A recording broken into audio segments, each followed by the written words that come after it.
1 or visit clickbeforeyoudig.com before you start work. A message from the Pipeline Operators for Ag Safety campaign.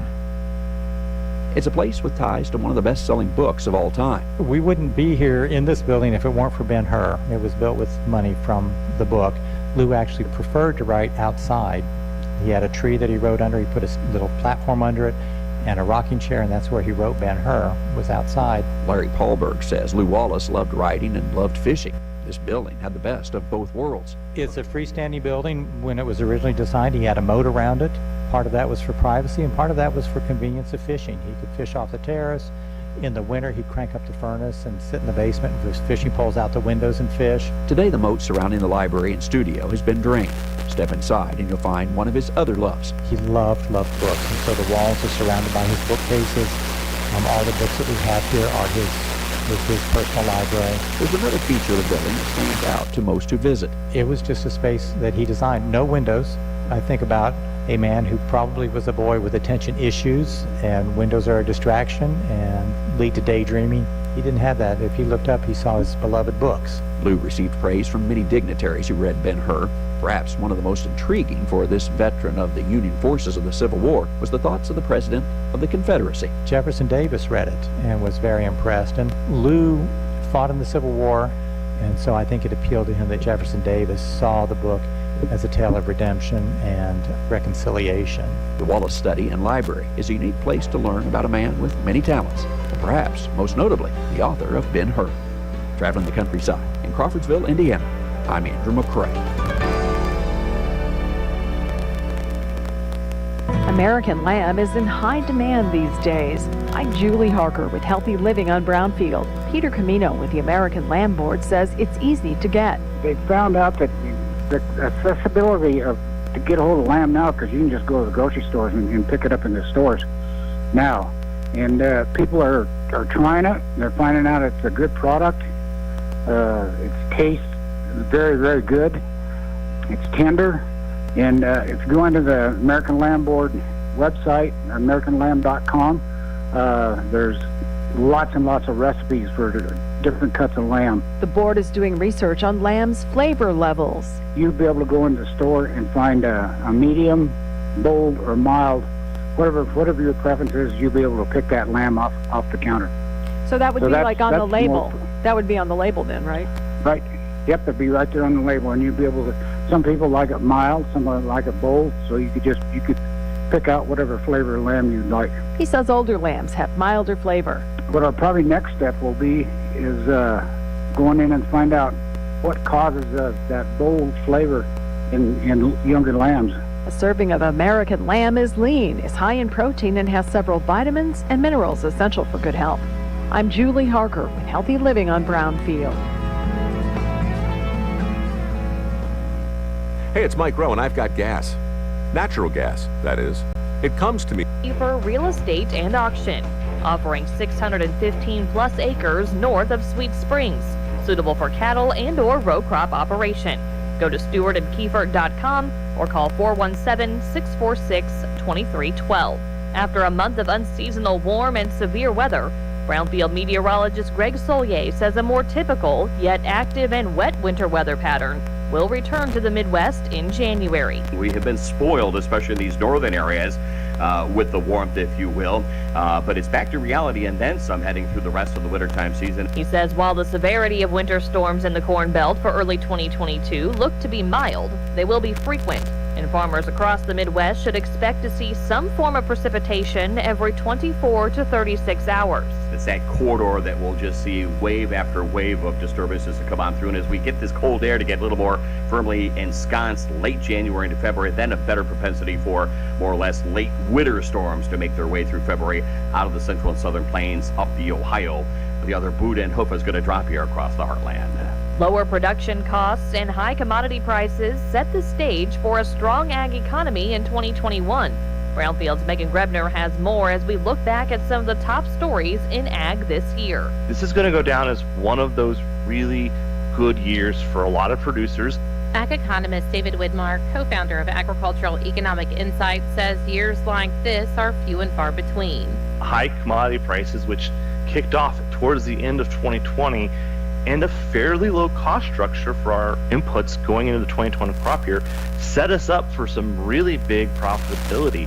Again, we didn't have record high commodity prices, but we had some pretty strong and arguably record high profitability. He tells Brownfield corn and soybean returns for the most part exceeded the highs between 2011 and 2013, but he says that also sets the stage for prices for everything related to farming to rise as well. I'm Megan Grebner for Brownfield. The CEO of the Minnesota Beef Council says there were plenty of challenges in 2021, but Kelly Schmidt tells Brownfield there were also many positives, beginning with demand. Both here domestically and globally. And we have great farmers and ranchers in Minnesota that make a great, wholesome, good product in beef. And that's been one of the great bright spots, is the demand, has been really high for our product. So that's always good to see. Beef exports are expected to top $10 billion in value this year, shattering the previous record. He says the council leverages the great work of farmers and ranchers to reach more consumers. And we do that seasonally. We love doing that during the grilling season. We take advantage now of the holidays, making beef a part of your meal choices week to week, your holiday get-togethers, making sure beef is there at the forefront. Rhiannon Branch, Brownfield. Thinking about retirement? Make sure a My Social Security account is a part of your plan. A My Social Security account gives you secure access to your personal earnings history and benefit status. You can find out if you're eligible to receive benefits, compare retirement benefit estimates at different ages or dates, view spousal benefit estimates, and more. Plan for your future. Open a My Social Security account at ssa.gov/myaccount. Social Security, securing today and tomorrow. Produced at U.S. taxpayer expense. Crooked teeth may embarrass kids whose families can't afford braces. And trying to fix their teeth themselves can make things worse. Luckily, there's Donated Orthodontic Services, a program from the American Association of Orthodontists. For children and teens who qualify and are matched with a volunteer orthodontist, treatment can be life-changing and help them smile with confidence. Learn more at aaoinfo.org.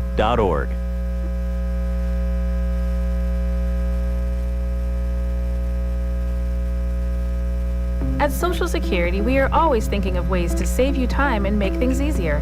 That's why we created My Social Security. A My Social Security account allows you to access your earnings history and benefits information, request a replacement Social Security card, get a proof of income letter, estimate and apply for benefits, and more. Save time. Go online. Open a My Social Security account at ssa.gov/myaccount. Social Security, securing today and tomorrow. Need to replace your Social Security card? In most states, you can request one online with a My Social Security account. A My Social Security account gives you secure access to your personal earnings history and benefit status. You can also get a proof of income letter, estimate and apply for benefits, and more. Save time. Go online. Open a My Social Security account at ssa.gov/myaccount. Social Security, securing today and tomorrow. And I said, what are these? He said, these are articles that I've written. I said, you can write? What dreams are you too afraid to share?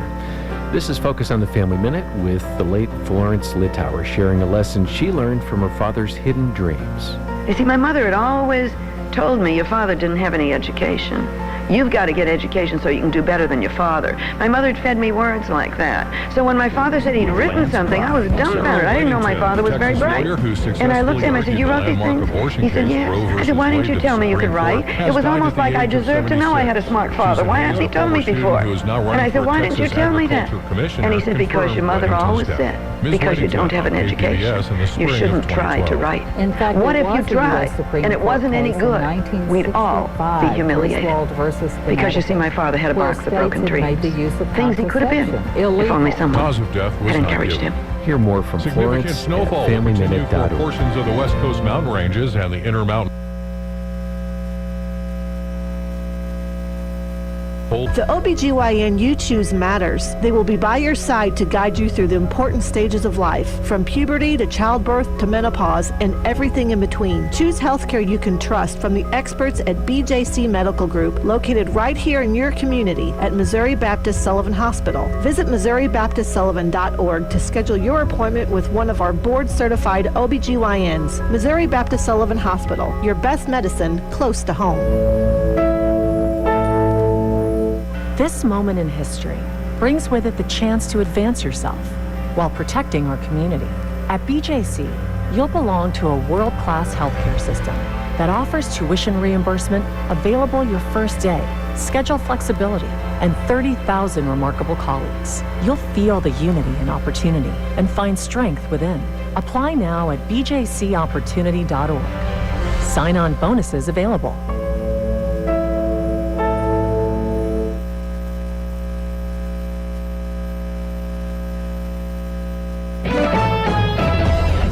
Missouri Net News is presented by Show Me Hope Missouri, offering free and confidential crisis counseling. Go to moshowmehope.org. Holidays are a busy time for the USO as service members travel home or have to stay on base. Amanda Schmidt directs the USO in Missouri with 2 airports and some military bases to serve.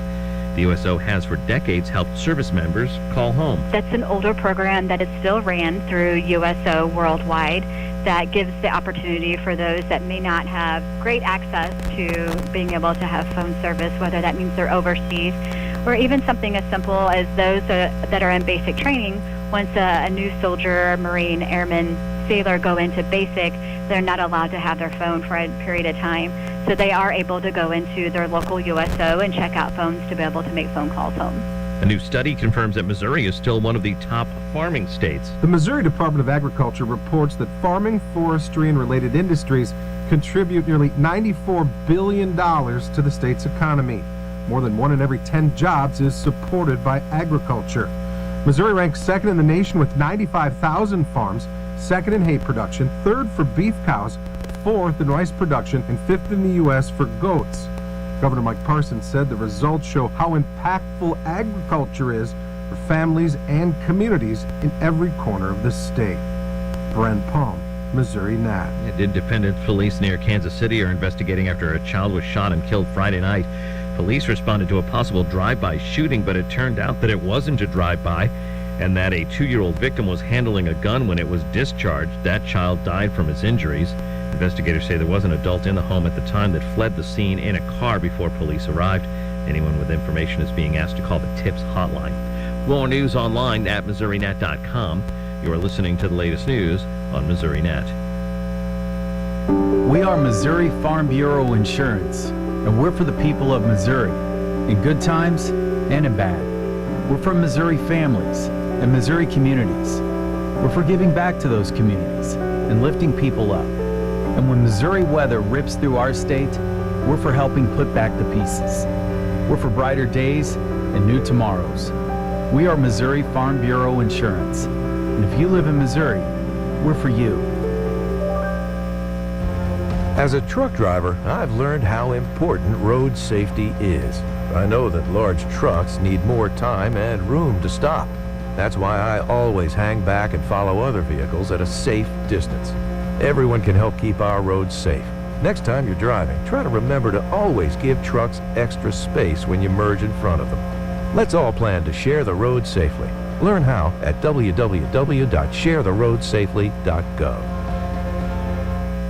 You're listening to the latest news on Missouri Net. A Democrat in the state Senate says the Attorney General is overreaching his powers and setting a bad precedent for other state offices. State Senator Doug Beck of St. Louis County has filed legislation to require attorney's fees, court costs, and all other expenses incurred by a city, county, or school district resulting from civil action brought by the Attorney General. If he has a lawsuit against one of the school districts, he loses, then that money comes out of his budget, not out of the defense fund or the legal fund or whatever. But it would come actually out of his budget. Maybe that they would think twice about doing these lawsuits, and that's where I'm trying to go. Senator Beck and some school districts argue that the Attorney General lawsuits do not apply to them. And the National Weather Service says locally heavy rainfall and perhaps flooding will be possible tonight into tomorrow, roughly along the I-44 corridor. A few thunderstorms will be possible tonight into tomorrow in that area. No severe weather.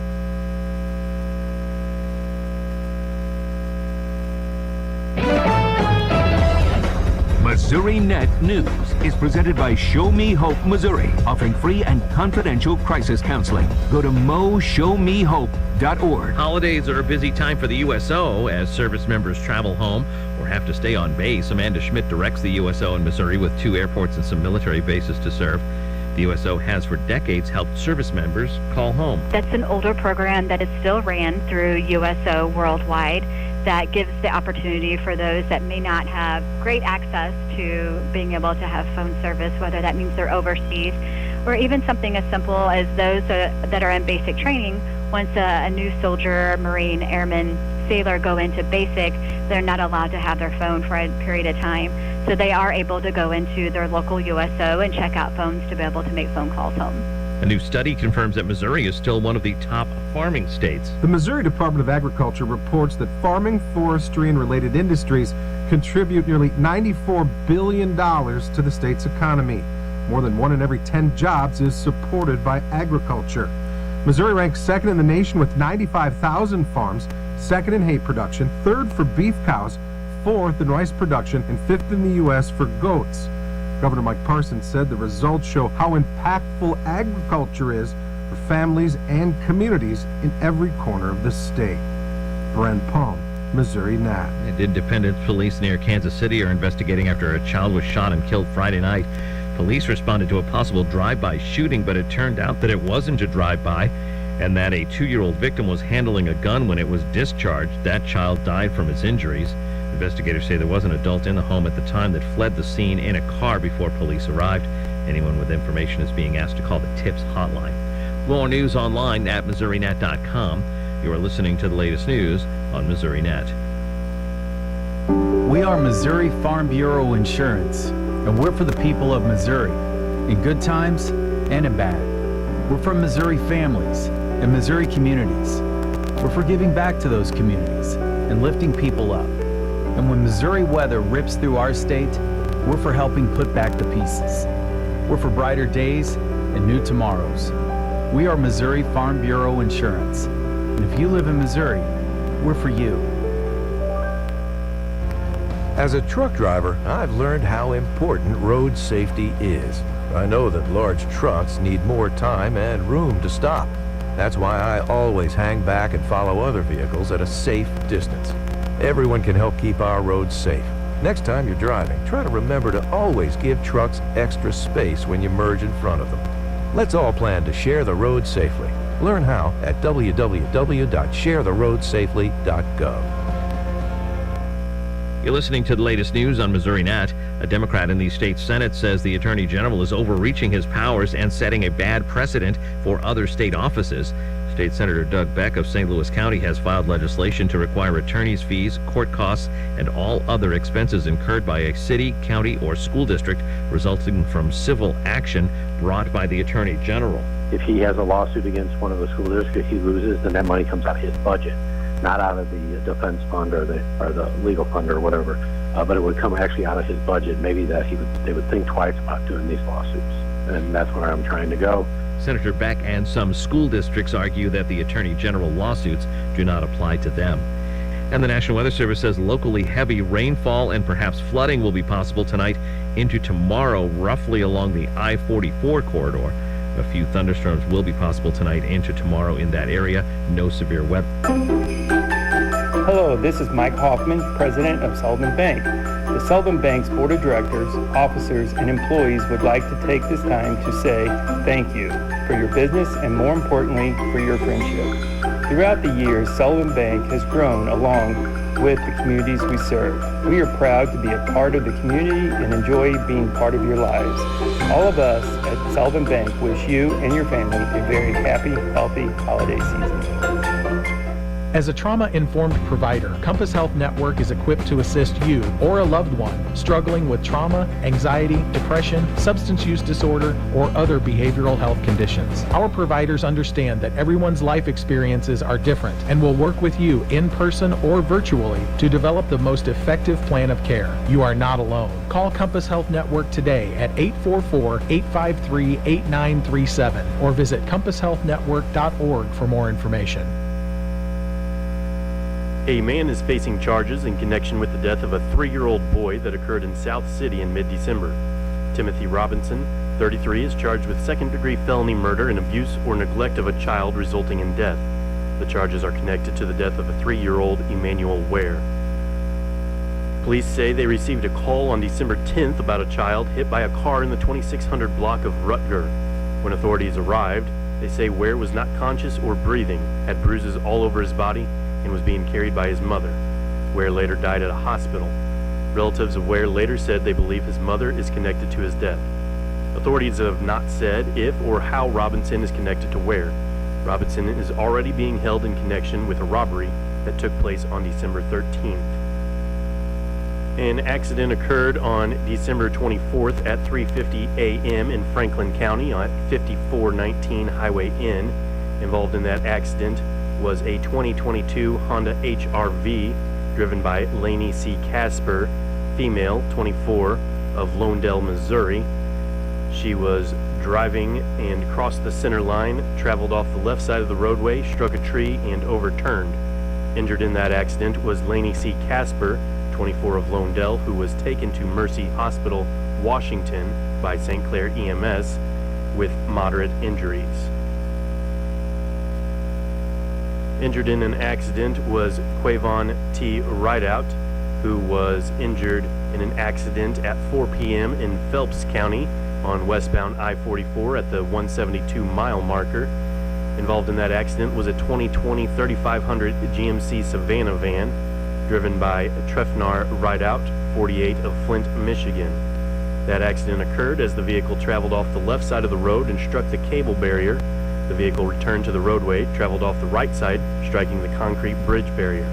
The vehicle then returned to the roadway before coming to its final rest.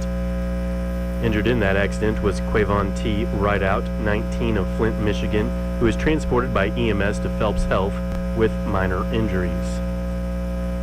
Jonathan R. Perkins, 27, of Sullivan, was arrested on Christmas Day at 4:12 a.m. in Franklin County. He is being charged with a Franklin County failure to drive on the right side of the roadway, driving while suspended, and no valid license, and also on a St. Clair Police Department expired plates. He is being held in the Franklin County Jail and is bondable.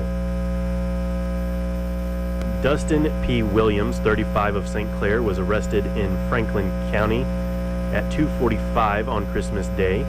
He is being charged with a patrol charge of resisting arrest and possession of a controlled substance, possession of drug paraphernalia, and a Franklin County warrant for failure to appear for stealing. He is being held in the Franklin County Jail and is bondable. Dino Didovic, 33, of St. Clair, was arrested in Franklin County at 6:58 p.m. on Christmas Day. He is being charged with the St. Louis Metropolitan Police Department tampering with a motor vehicle. He is being held in the Franklin County Jail with no bond. Tricia L. Gerling, 33, of Union, was arrested in Franklin County at 2:42 p.m. on December 26th. She is being charged with a Franklin County failure to appear, no valid license, and a Union Police Department driving while revoked. She is being held in the Franklin County Jail and is bondable. Michael W. Brackold, 48, of Villa Ridge, was arrested in Franklin County at 3:06 p.m. on December 26th. He is being charged with a Franklin County probation violation, driving while revoked, careless and imprudent driving, no valid license, resisting arrest, Jefferson County, and driving with license suspended. He's being held in the Franklin County Jail on no bond. You've heard the saying, slow and steady wins the race. At Edward Jones, we apply that consistent approach to long-term investing. Hi, I'm Donnie Greenwald, your local Edward Jones financial advisor. Investing a little bit at a time on a regular basis is a key to long-term growth. We call this systematic investing. And though it doesn't guarantee a profit or prevent a loss, it is a way to take advantage of market volatility instead of suffering from it. To learn more, call us at 573-468-6046 or visit edwardjones.com. Edward Jones, member SIPC. It's that time of year. Schedule your winter service package now. Seidenstrucker Nobe Partners is offering free pickup and delivery on all 1 through 5 Series John Deere compact tractors, gators, and mowers. Our experienced John Deere technicians are trained and certified. We strive to provide quality service. Schedule your service now at snpartners.com. Your partner for the land. Offer valid through 2/12/2022. Some restrictions apply. See dealer for details. Must be within 50 miles of SN Partners dealership. Marvin Blackmore of Sullivan, formerly of Effingham, Illinois, passed away Wednesday, December 22nd at the age of 84. Funeral services will be held at 11 a.m. on Monday, today, At the Sullivan Christian Church, services will conclude with full military honors. Visitation will be held from 9 to 11 today, prior to the service at the Sullivan Christian Church. In lieu of flowers, memorial contributions in Marvin Blackmore's name are desired to Sheltering Wings Uganda. Catherine Jean Wilson, née Ratcliffe of Bourbon, passed away Tuesday, December 21st at the age of 65. A graveside service will be held on Monday, today, at 1 p.m. at the Bourbon Cemetery in Bourbon. All arrangements are under the direction of the Hudson Funeral Home in Cuba. Fred C. Hertel of Bourbon passed away Tuesday, December 21st at the age of 82. Funeral services will be held at 11 a.m. on Tuesday at the Eaton Funeral Home in Sullivan. Interment will follow at the Bourbon Cemetery. Visitation will be held from 4 to 8 p.m. on Monday at the Eaton Funeral Home in Sullivan. Corey Barrick of Leesburg passed away Saturday, December 18th at the age of 36. Funeral services will be held on Tuesday, December 28th at 2 p.m. at the Gottenstrader Funeral Home in Owensville. Burial will be in the Countryside Memorial Gardens in Owensville. Visitation for 36-year-old Corey Barrick will be held on Tuesday from 10 a.m. to 2 p.m. at the Gottenstrader Chapel. Gladys Kepke of Owensville passed away Friday, December 24th at the age of 94. Funeral services will be held on Wednesday, December 29th at 11 a.m. at St. John's United Church of Christ in Bim. Burial will be held in the church cemetery. Visitation for 94-year-old Gladys Kepke will be Wednesday from 9 to 11 at the church. All arrangements are under the direction of the Gottenstrader Funeral Home. William Bill Conley of Robertsville passed away Friday, December 24th at the age of 93. Funeral Mass will be held at 10 a.m. Friday at St. Francis of Assisi Catholic Church in Lubering. Burial in the St. Patrick Rock Church Cemetery in Catawissa. Visitation will be held from 4 to 8 p.m. Thursday with a rosary service at 7:30 p.m. and after 9 a.m. Friday at the Russell Colonial Funeral Home in St. Clair. Memorials may be made to the St. Francis of Assisi Catholic Church in Lubering. A lifetime of love, a loved one passing on is a burden we must all bear. I feel like I've lost more than just my dad. We've lost a little bit of ourselves. We all face personal loss in our own personal ways. Allow us to help you find a way forward. The lifetime of love. Don and Lisa Mizell, Mizell Funeral Home, Cuba. What do you do when water doesn't flow? Low pressure, clicking sounds from the pressure tank, pump runs constantly? You contact Schrepfer Well Drilling, your water pro. Their knowledgeable staff is ready to handle whatever water issue you're experiencing. Schrepfer Well Drilling also handles a full line of water treatment equipment. Hard water, red water, sulfur, it can all be treated. Family owned and operated since 1953. They can repair your pump system and improve your water quality. Your family owned water company, SchrepferWellDrilling.com. From the KTUI WeatherBug Weather Center, for this morning, expecting mostly cloudy skies, mostly sunny this afternoon, high temperature near 50. Tonight, rain likely, especially late, low 41. On Tuesday, rain showers likely, heavy at times, high of 63. Tuesday night, partly cloudy and cool, a low of 31. On Wednesday, partly sunny skies, a high of 43. Wednesday night, partly cloudy and cool, a low of 26. And on your Thursday, sunny, high temperature of 51. For KTUI, I'm Andrew Brady.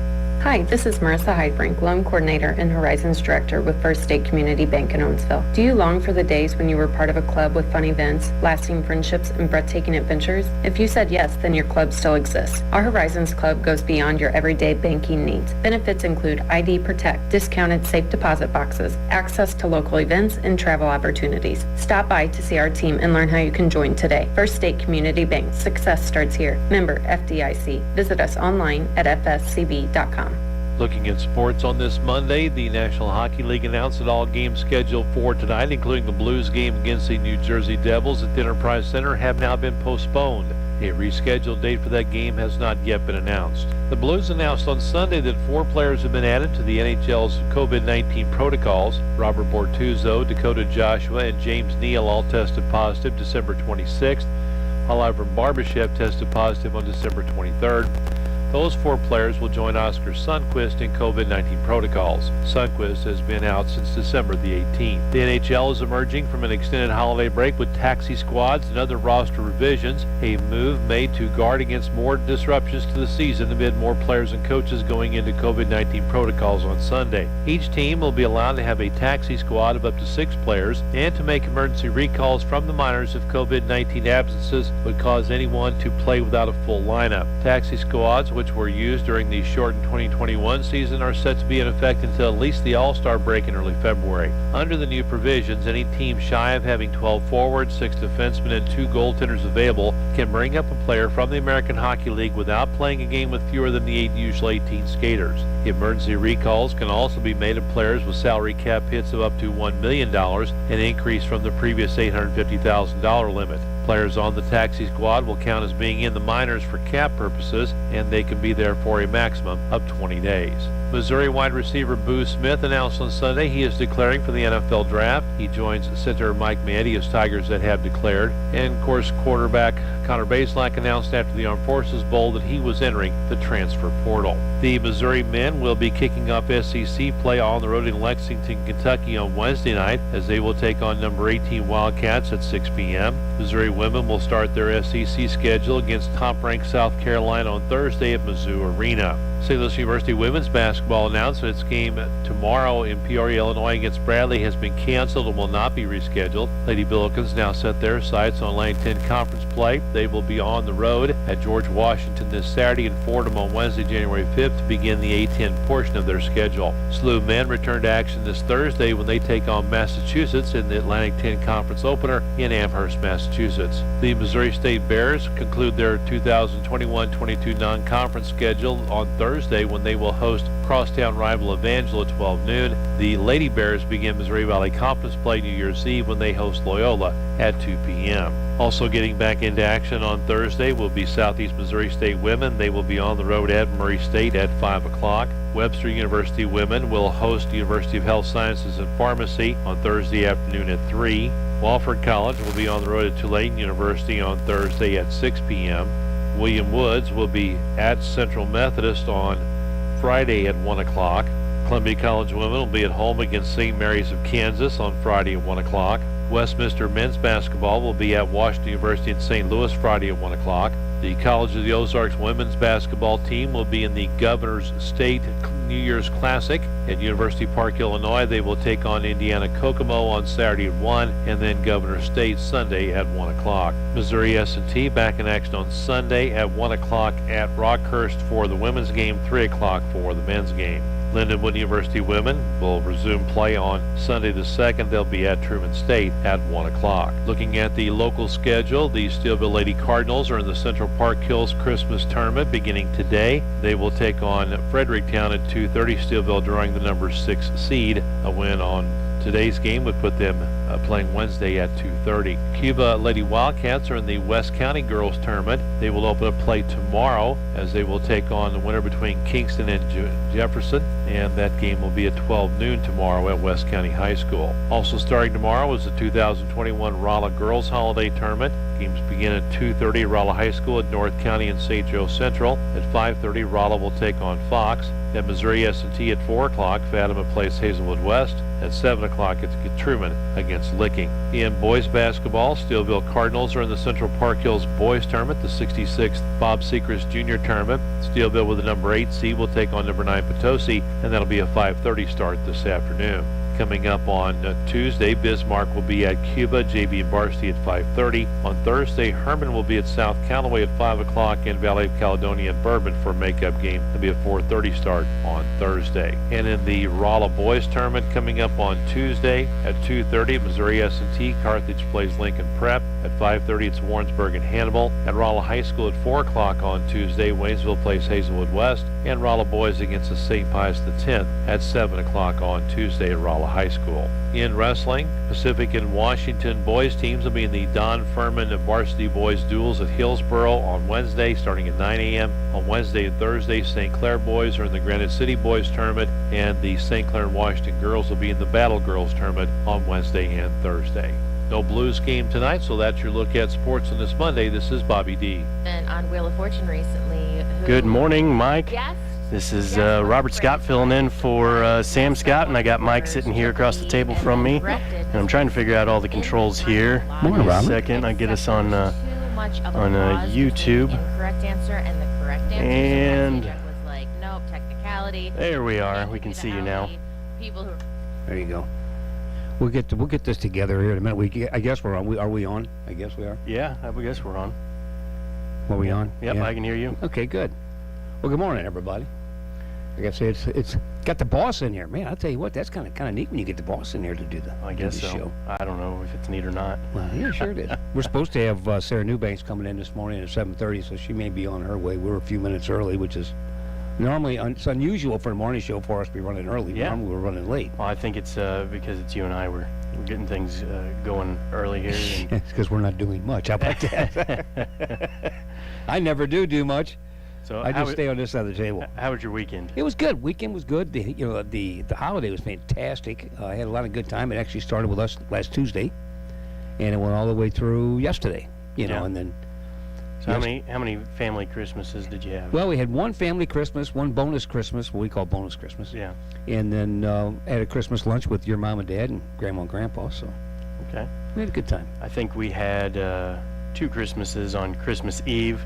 We had, of course, our family on Christmas morning, and then 2 other family Christmases. So we had, I guess, 5 Christmases altogether. I think we're all finished. I don't know that we have any more here.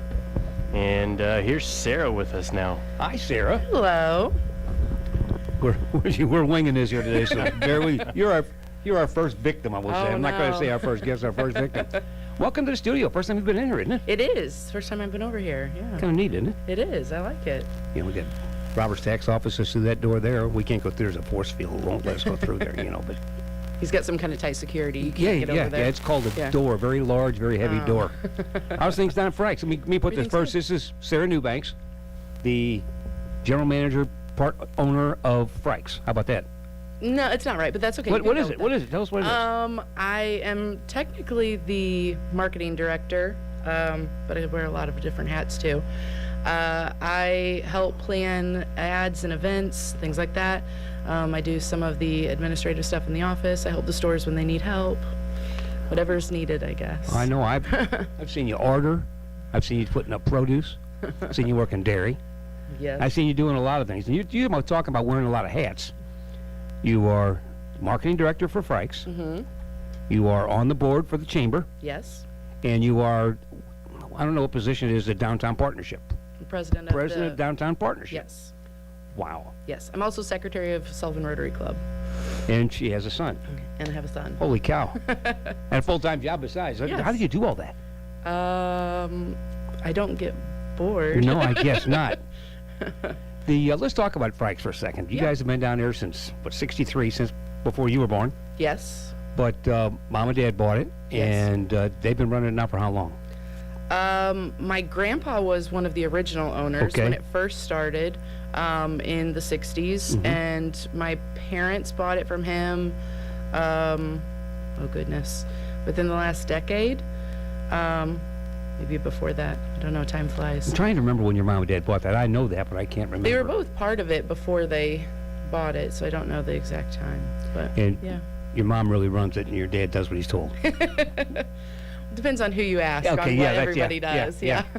That's what I thought. I mean, I think that's probably how it works in a lot of I do what your businesses. mom tells me, so it don't make any difference. That's just the way it works. Yeah. How are things? Things doing good down at Frank's? Things are good. It's a little crazy. We've kind of figured out how to handle the crazy in the last 2 years.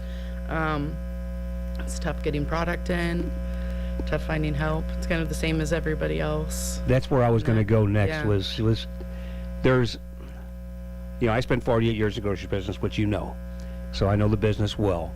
And the grocery stores are getting a very bad rap, especially independents, on not having full shelves. Yes. Now, I think personally, from a personal standpoint, that you guys have done a fantastic job of getting stuff that other people just can't seem to get. So, I mean, that tells you where you guys are at. Right.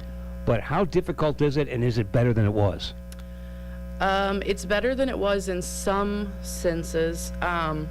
We just did inventory last night, and so I had a good look at all the shelves. We have a lot of items that we didn't used to have in the past, so we're trying to substitute in new items for things we can't get, trying to combat the empty shelves. At the very beginning, the problem was a lot of the manufacturers had COVID cases in their manufacturing plants and had to shut down.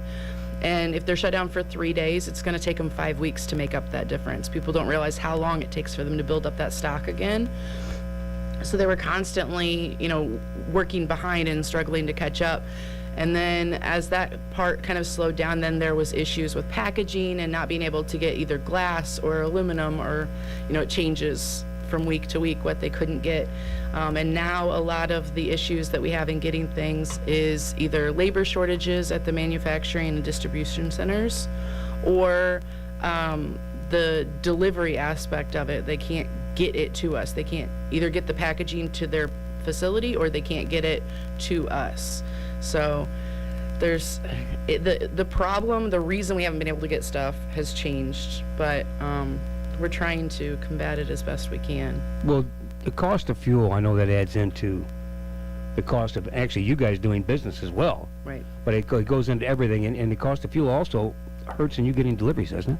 It does. We have had lately, we've had some manufacturers or some people that have cut their deliveries so that they can try and catch up.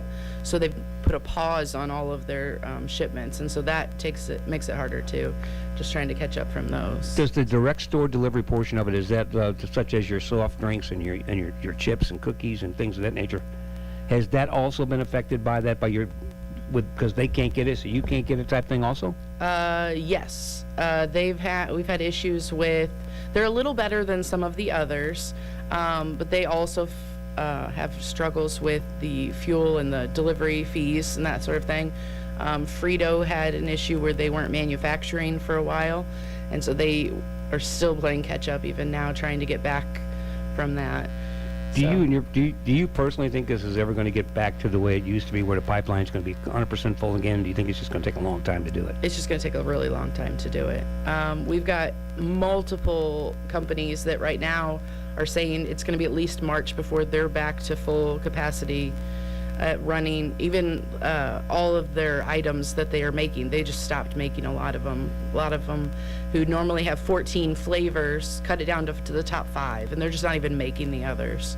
So they're trying to make their best sellers. And so a lot of those empty holes that you see on shelves, not just at our store, but all of them, are because the manufacturer just isn't making them anymore. Well, thanks. That actually clears up a lot for me. But did that clear? Okay. Yeah. Now, what all can we go to? We can go down to Frank's, and we not only buy our groceries, but we can get deliveries. And what is everything that Frank's does now or has that's available? That we have available? We have where you can shop online, and that has where you can either come and pick up. We have designated parking spots, so even if you're picking up, you don't have to come in the building. You can come in, pull up, call the number that's on the sign outside. We bring it out, load it in your car. We have a lot of people that do that, and they'll pop their trunk. We come out, we put it in, and we don't actually have any contact with them.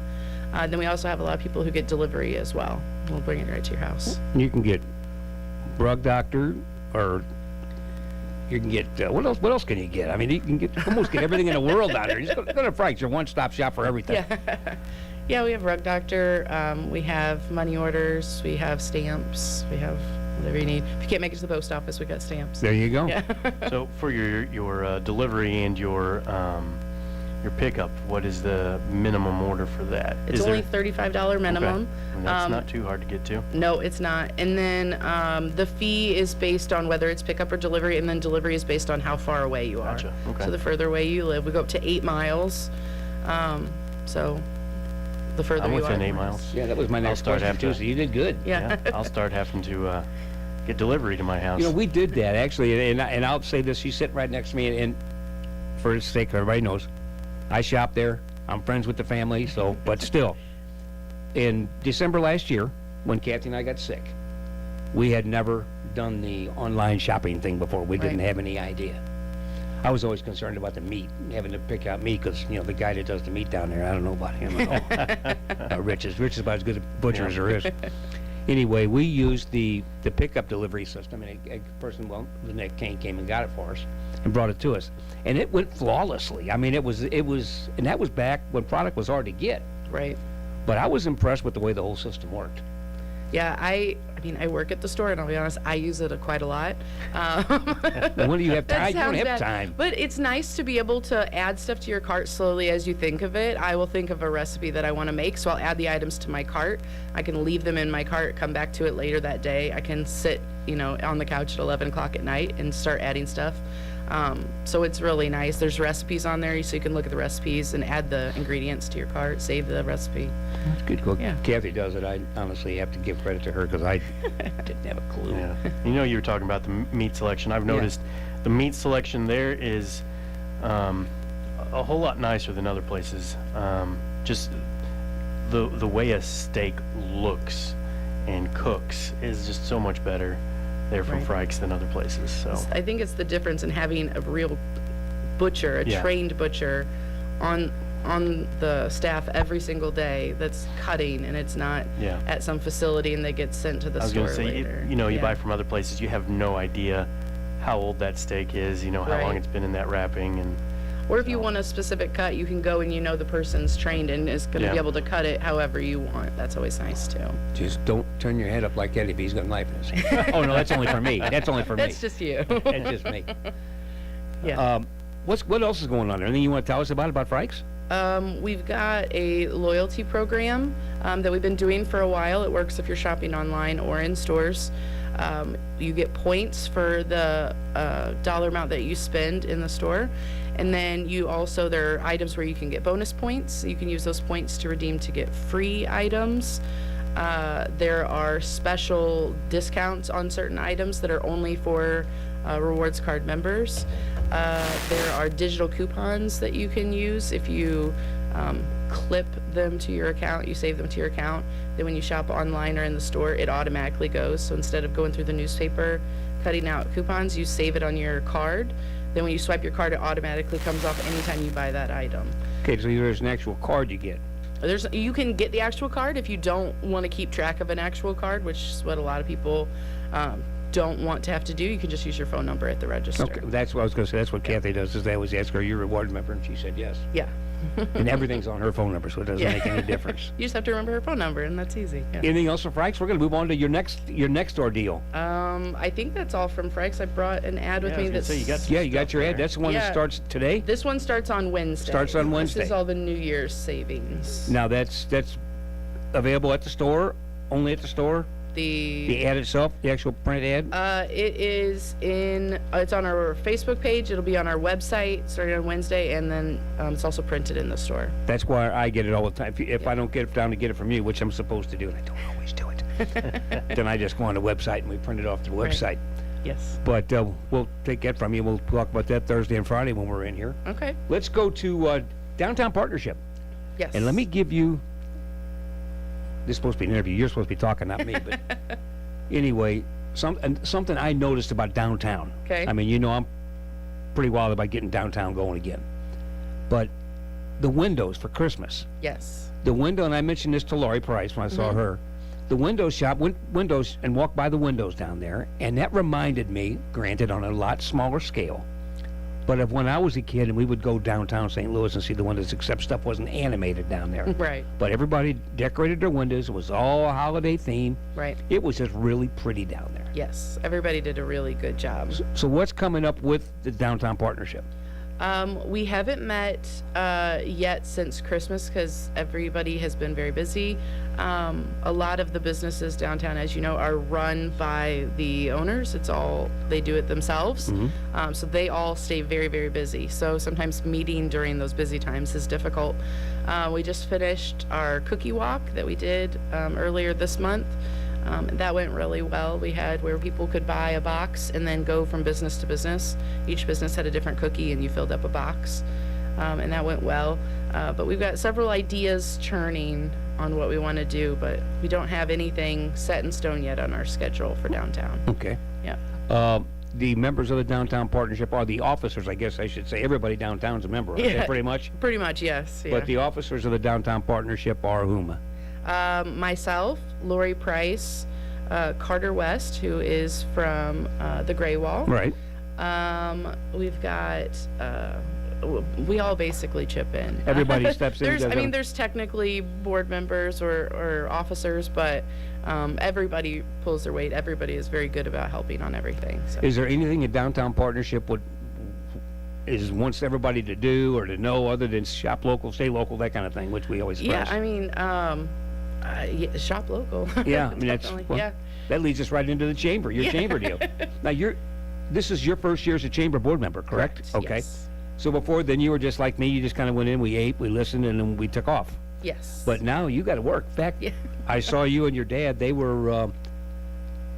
They had the little red lights, or what color were they? Were they red lights? Yellow They were lights? red, yeah. Red lights. I was calling them my wand or their wand, or baton, direction wands, and they were taking people back and forth into the... Yep, we were directing traffic for the Christmas festival. It was cold. It was a little That chilly went good. that night. That went really nice. It was very nice. It was very nice. We had a lot of people turn out, so that was good. What's going on with the chamber board? Anything? We just had a meeting not that long ago.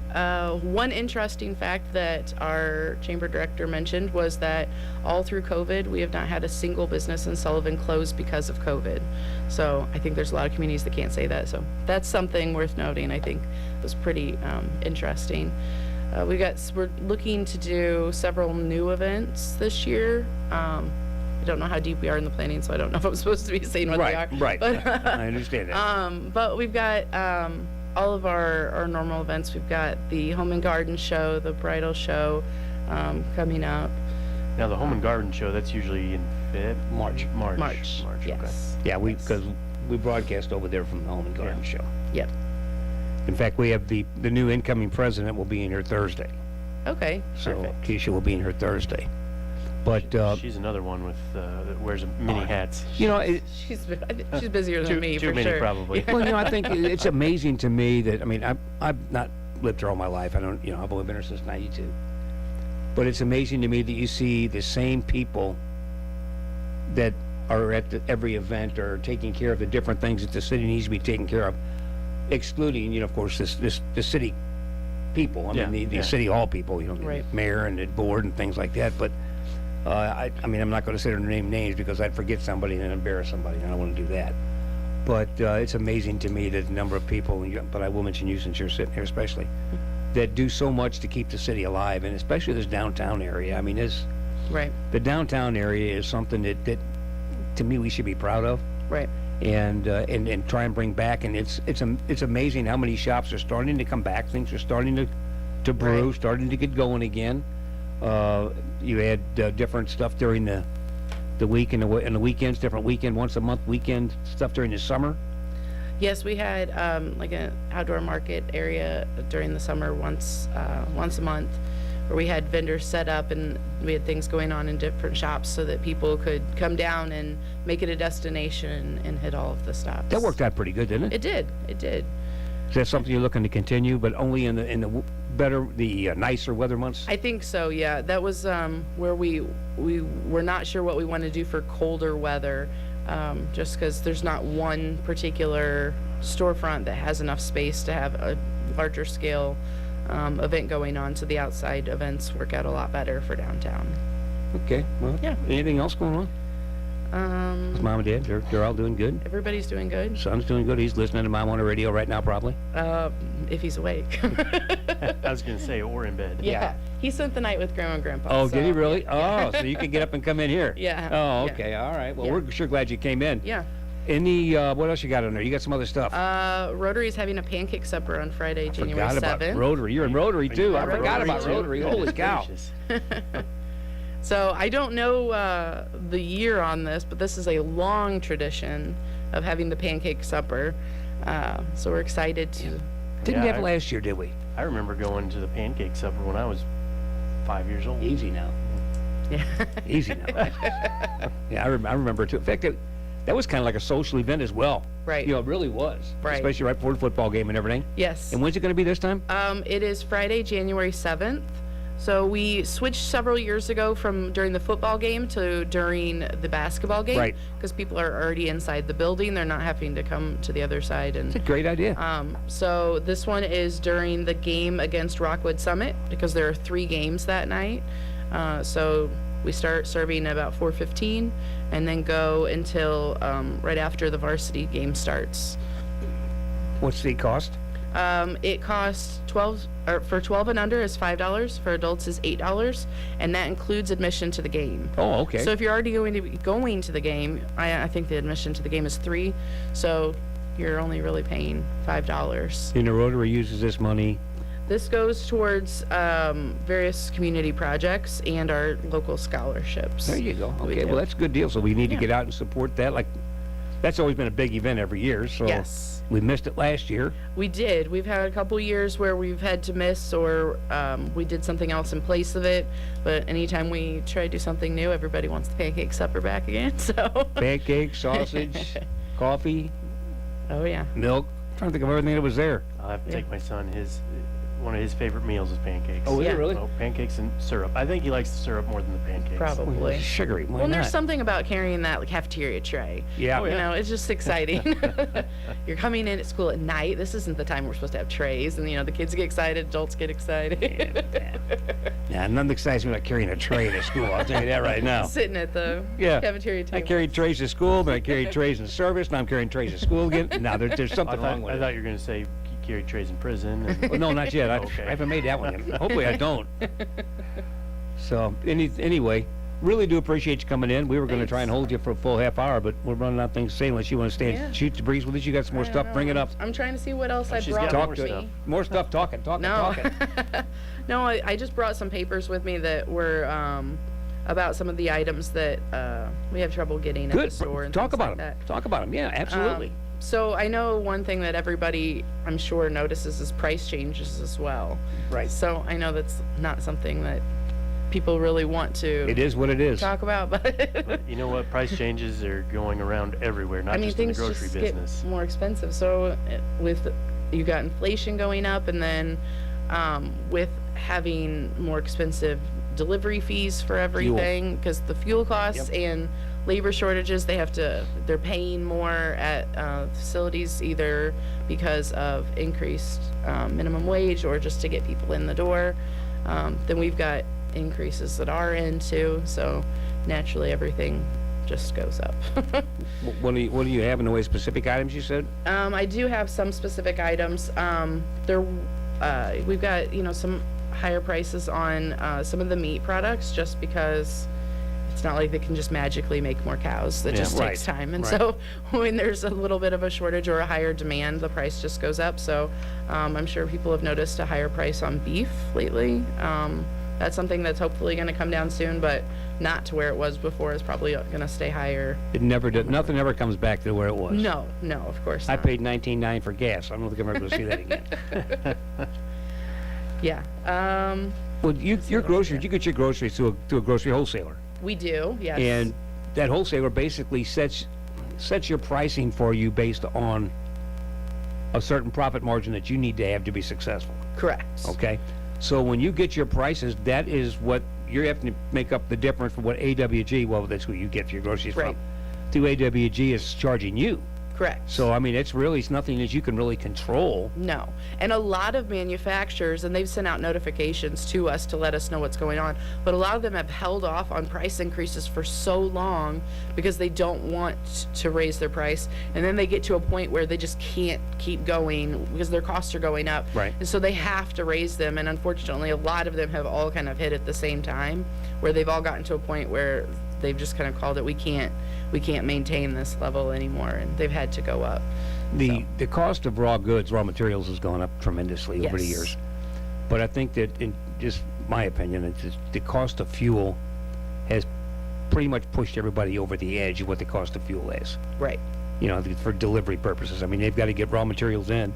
Those raw materials, you got a fuel charge coming in on top of that. Right. So basically, you've got 4 fuel charges before you finally get the finished product. Yes. That are added to the product. So. Yes.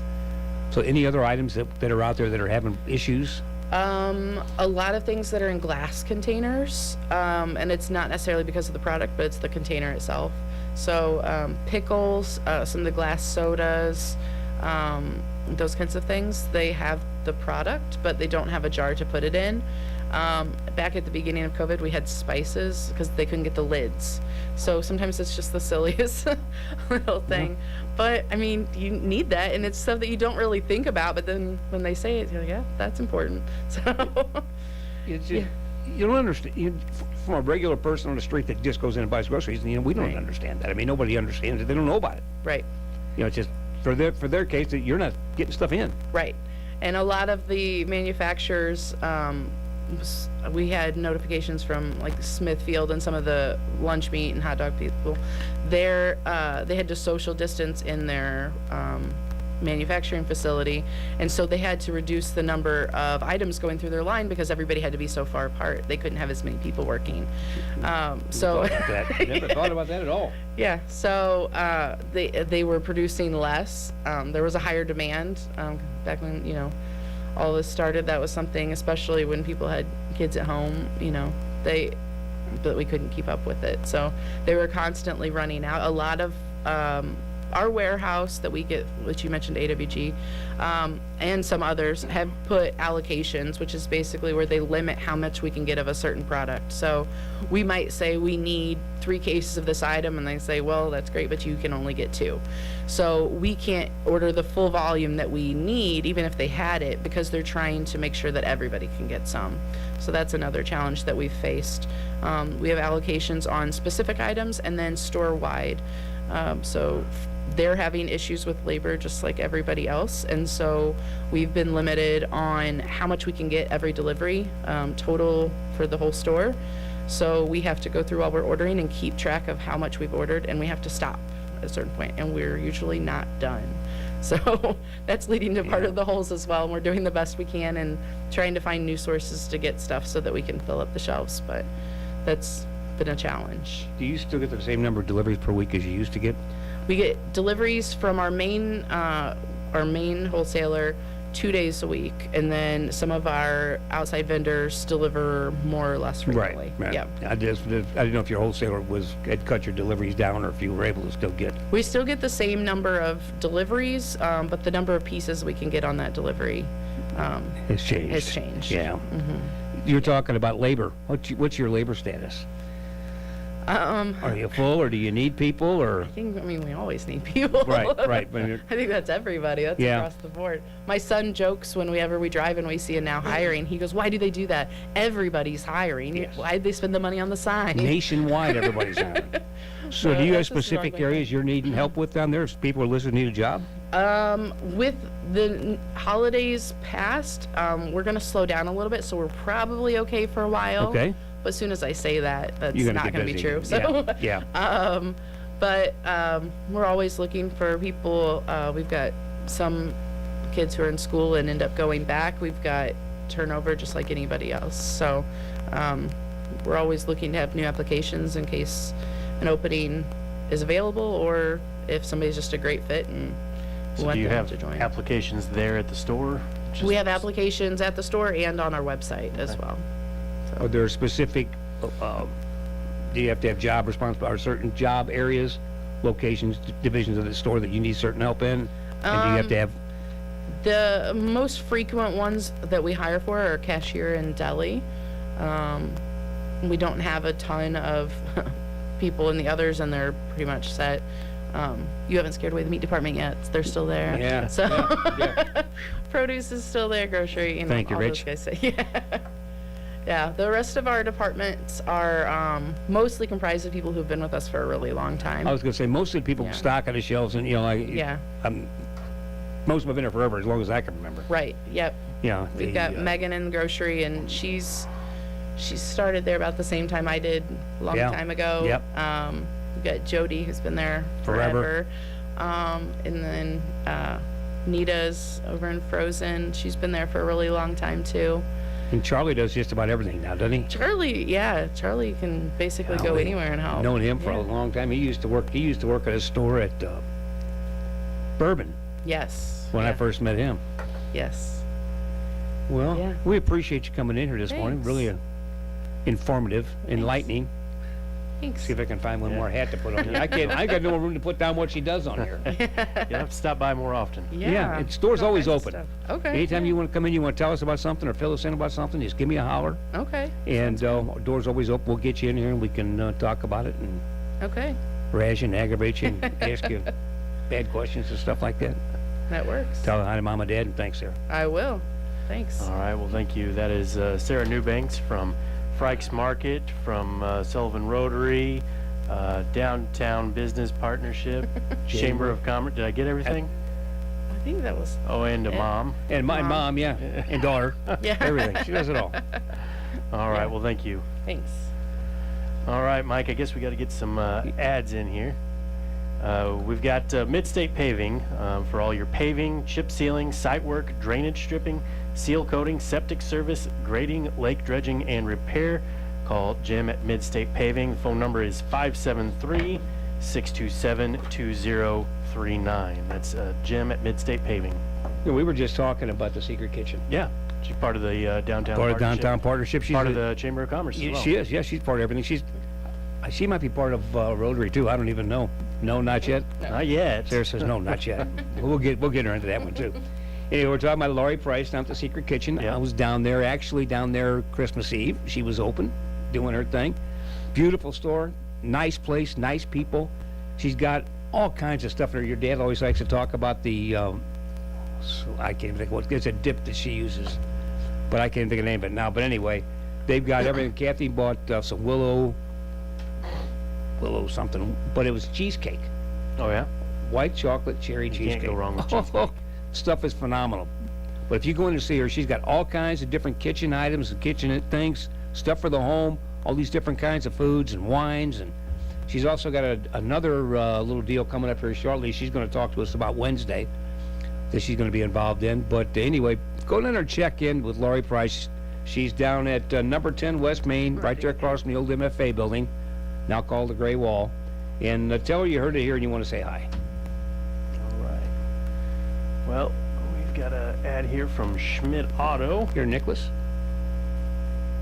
Schmidt Auto Center in Sullivan. We all know that this is a strange time for products and services in America and around the world. For us, the interruption in supply lines for new vehicles have driven up the prices of pre-owned vehicles up dramatically. This is not what Schmidt Auto Center wants for our customers, and I do my very best to find quality pre-owned cars, trucks, and SUVs at the lowest prices we can manage. If you don't see what you're looking for on our lot, contact me and I will find it for you. You can reach me at 573-468-2233, or you can look at our inventory online at schmidtautocenter.com. Yeah, right up.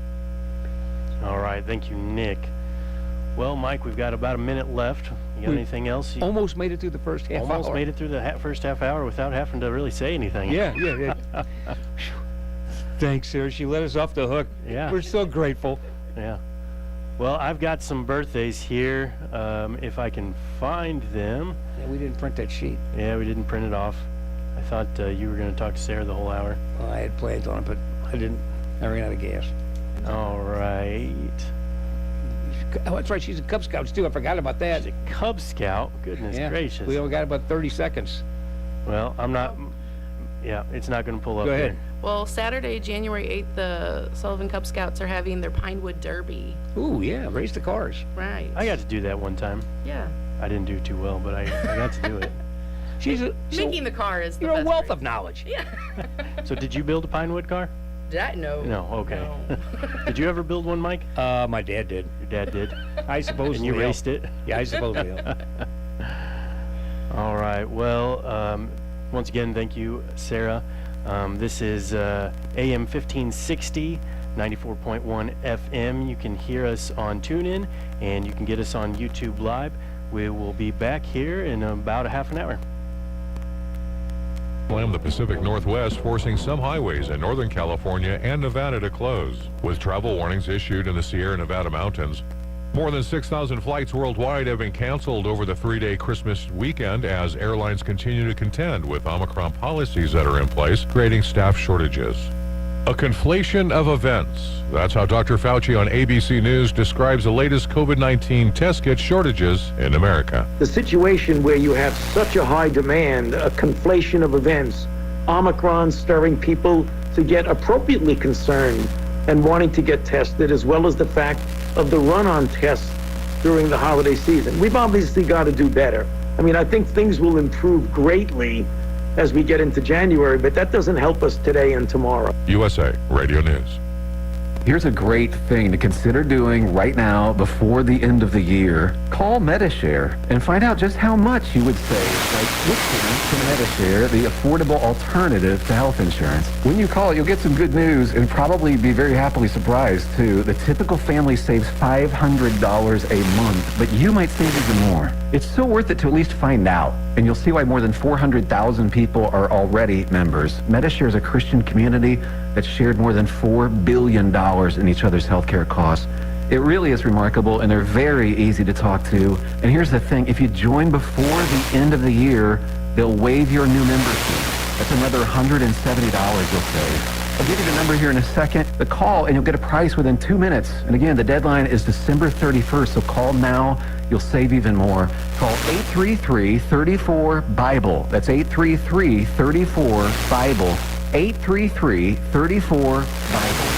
President Biden and First Lady Jill took part in a Santa Trucker race with NORAD officials on Friday to speak with callers tracking Santa Claus for Christmas. Father of four Jared from Oregon took a poke at the president. I hope you have a wonderful Christmas. Well, yeah, I hope you guys have a wonderful Christmas as well. Merry Christmas, and let's go, Brandon. Let's go, Brandon. I agree. A Missouri woman is behind bars this morning. Police say a 32-year-old Missouri woman has admitted to killing her boyfriend on Christmas Eve with a sword, but they say Brittany Wilson explained she had to do it because she needed to set him free of the other entities living inside his body. They picked her up at her home in Cape Girardeau after she called 911 herself. For USA Radio News, I'm Chris Barnes. The James Webb Space Telescope was developed by NASA with contributions from the European Space Agency and the Canadian Space Agency. The telescope is roughly 100 times more powerful than Hubble and is trailing Earth by about 1 million miles in a solar orbit around the Sun. USA Radio. The greatest radio shows of all time. Frank Sinatra as Rocky Fortune. Classic radio theater.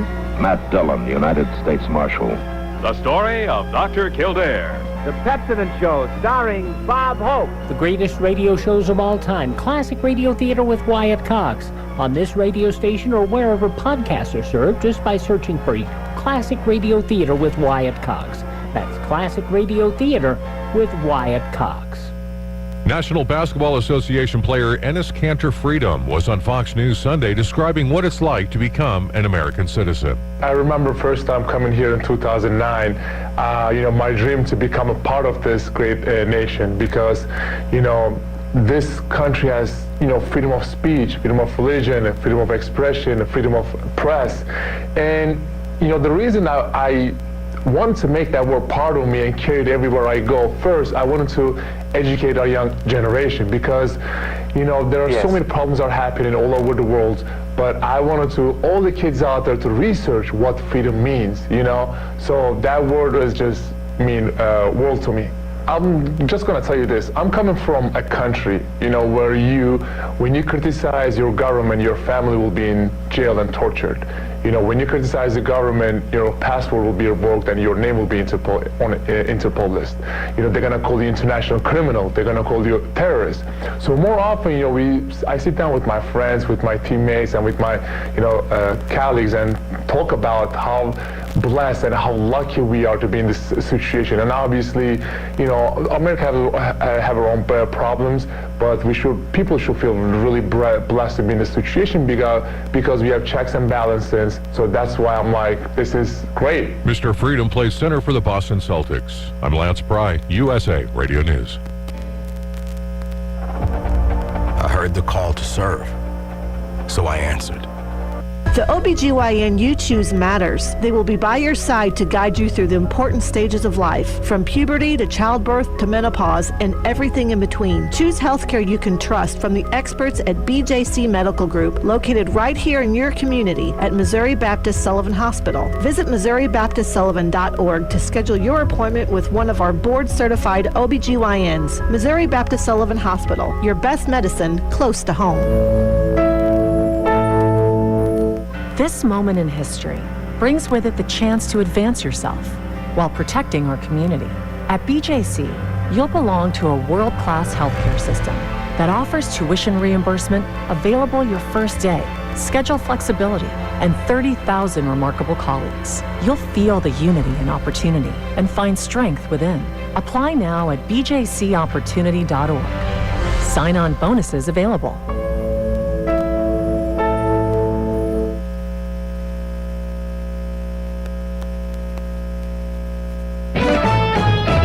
News on Missouri Net. I'm Bill Wise. Holidays are a busy time for the USO as service members travel home or have to stay on base. Amanda Schmidt directs the USO in Missouri with 2 airports and some major military bases to serve. At Fort Leonard Wood, it is a basic training site, so all of those soldiers will have the opportunity to go home for the holidays. So the USO is there to fully support all of those coming through. Plus, those that are not able to go home for the holidays that do have to stay at Fort Leonard Wood. So we have the airport operations that will support over 5,000 troops that will come through for the holidays. So we'll support them on their way out and their way back in. The USO is a non-profit organization staffed mainly with volunteers. And the Kansas City Chiefs have clinched a first-place finish in the AFC West by beating the Pittsburgh Steelers yesterday at Arrowhead.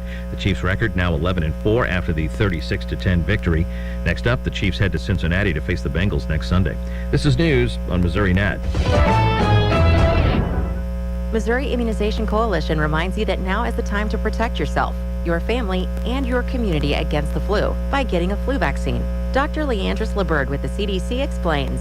This season, getting vaccinated is more important than ever, especially for people who are at higher risk of being exposed to flu and COVID-19, and those at higher risk from severe complications of flu and COVID-19. This includes African American and Hispanic persons who are more affected than other groups of people by diseases like asthma, diabetes, and heart and lung diseases. If COVID-19 and flu spread at the same time, this could place a tremendous burden on our healthcare system. Flu vaccines prevent millions of flu illnesses, tens of thousands of flu hospitalizations, and thousands of deaths every year. Getting a flu vaccine is the best thing you can do to protect yourself, your family, and your community against. Hi, this is Ryan Juergens, loan officer at First State Community Bank in Sullivan. Are you wanting a home with acreage, a hobby farm, or simply looking for a short-term loan?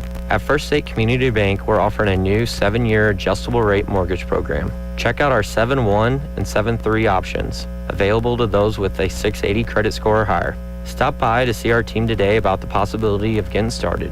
First State Community Bank, member FDIC, online at fscb.com. You've heard the saying, slow and steady wins the race. At Edward Jones, we apply that consistent approach to long-term investing. Hi, I'm Donnie Greenwald, your local Edward Jones financial advisor. Investing a little bit at a time on a regular basis is a key to long-term growth. We call this systematic investing. And though it doesn't guarantee a profit or prevent a loss, it is a way to take advantage of market volatility instead of suffering from it. To learn more, call us at 573-468-6046 or visit edwardjones.com. Edward Jones, member SIPC. A man is facing charges in connection with the death of a 3-year-old boy that occurred in South City in mid-December. Timothy Robinson, 33, is charged with second-degree felony murder and abuse or neglect of a child resulting in death. The charges are connected to the death of a 3-year-old Emmanuel Ware. Police say they received a call on December 10th about a child hit by a car in the 2600 block of Rutger. When authorities arrived, they say Ware was not conscious or breathing, had bruises all over his body, and was being carried by his mother. Ware later died at a hospital. Relatives of Ware later said they believe his mother is connected to his death. Authorities have not said if or how Robinson is connected to Ware.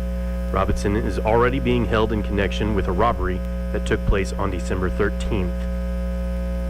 An accident occurred on December 24th at 3:50 a.m. in Franklin County at 5419 Highway N. Involved in that accident was a 2022 Honda HR-V driven by Lainey C. Casper, female, 24, of Lonedale, Missouri. She was driving and crossed the center line, traveled off the left side of the roadway, struck a tree, and overturned. Injured in that accident was Lainey C. Casper, 24, of Lonedale, who was taken to Mercy Hospital, Washington by St. Clair EMS with moderate injuries. Injured in an accident was Quavon T. Rideout, who was injured in an accident at 4 p.m. in Phelps County on westbound I-44 at the 172-mile marker. Involved in that accident was a 2020 3500 GMC Savannah van driven by Trefnar Rideout, 48 of Flint, Michigan. That accident occurred as the vehicle traveled off the left side of the road and struck the cable barrier. The vehicle returned to the roadway, traveled off the right side, striking the concrete bridge barrier. The vehicle then returned to the roadway before coming to its final rest. Injured in that accident was Quavon T. Rideout, 19 of Flint, Michigan, who was transported by EMS to Phelps Health with minor injuries. Jonathan R. Perkins, 27 of Sullivan, was arrested on Christmas Day at 4:12 a.m. in Franklin County. He is being charged with a Franklin County failure to drive on the right side of the roadway, driving while suspended, and no valid license, and also on a St. Clair Police Department expired plates. He is being held in the Franklin County Jail and is bondable. Dustin P. Williams, 35 of St. Clair, was arrested in Franklin County at 2:45 on Christmas Day. He is being charged with a patrol charge of resisting arrest and possession of a controlled substance, possession of drug paraphernalia, and a Franklin County warrant for failure to appear for stealing. He is being held in the Franklin County Jail and is bondable. Dino Didovic, 33 of St. Clair, was arrested in Franklin County at 6:58 p.m. on Christmas Day. He is being charged with the St. Louis Metropolitan Police Department tampering with a motor vehicle. He is being held in the Franklin County Jail with no bond. Tricia L. Gerling, 33 of Union, was arrested in Franklin County at 2:42 p.m. on December 26th. She is being charged with a Franklin County failure to appear, no valid license, and a Union Police Department driving while revoked. She is being held in the Franklin County Jail and is bondable. Michael W. Brackold, 48 of Villa Ridge, was arrested in Franklin County at 3:06 p.m. on December 26th. He is being charged with a Franklin County probation violation, driving while revoked, careless and imprudent driving, no valid license, resisting arrest, Jefferson County, and driving with license suspended. He's being held in the Franklin County Jail on no bond. What do you do when water doesn't flow? Low pressure, clicking sounds from the pressure tank, pump runs constantly? You contact Schrepfer Well Drilling, your water pro. Their knowledgeable staff is ready to handle whatever water issue you're experiencing. Schrepfer Well Drilling also handles a full line of water treatment equipment. Hard water, red water, sulfur, it can all be treated. Family owned and operated since 1953. They can repair your pump system and improve your water quality. Your family owned water company, Schrepfer Well Drilling. Many families make photographs a part of a funeral remembrance to capture the memories of a lifetime of love. The sadness of losing Mom is overwhelming, but seeing those photographs was a tribute to her lifetime of love. We serve every need within every budget. Call us. Don and Lisa Mizell, Mizell Funeral Home, Cuba. Marvin Blackmore of Sullivan, formerly of Effingham, Illinois, passed away Wednesday, December 22nd, at the age of 84. He is survived by his 5 children, Robin Brown and husband Sean of St. Charles, Doris Feltham and husband Don of Tulsa, Tim Blackmore and wife Lisa of Ormond Beach, Florida, John Blackmore and wife Laura of Sullivan, Linda Vaughn and husband David of Robinson, Illinois, William Grunwald of Effingham, Illinois, Robert Grunwald and wife Linda of Forsyth, Illinois, Marita Kirchhoffer and husband Don of Condon, and Sharon Holmes and husband Joe of Claremore, Oklahoma. 2 sisters, Peggy O'Mara of Louisville, Kentucky, and Linda Cates of Brentwood, Tennessee. 25 grandchildren, 31 great-grandchildren, nieces, nephews, other relatives, and many friends. Funeral services will be held at 11 a.m. on Monday at Sullivan Christian Church. Services will conclude with full military honors. Visitation will be held from 9 to 11 a.m. on Monday, prior to the service at the Sullivan Christian Church. In lieu of flowers, memorial contributions in Marvin Blackmore's name are desired at Sheltering Wings, Uganda. All arrangements under the direction of the Eaton Funeral Home in Sullivan. Catherine Jean Wilson, née Ratliff of Bourbon, passed away Tuesday at the age of 65. She is survived by her mother, Minnie Emily Ratliff of Bourbon, sons Brandon Wilson of Bourbon, and Jonathan and wife Nicole Phelps of Wisconsin.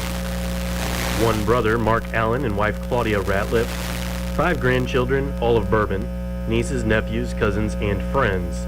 A graveside service will be held today at 1 p.m. at the Bourbon Cemetery in Bourbon.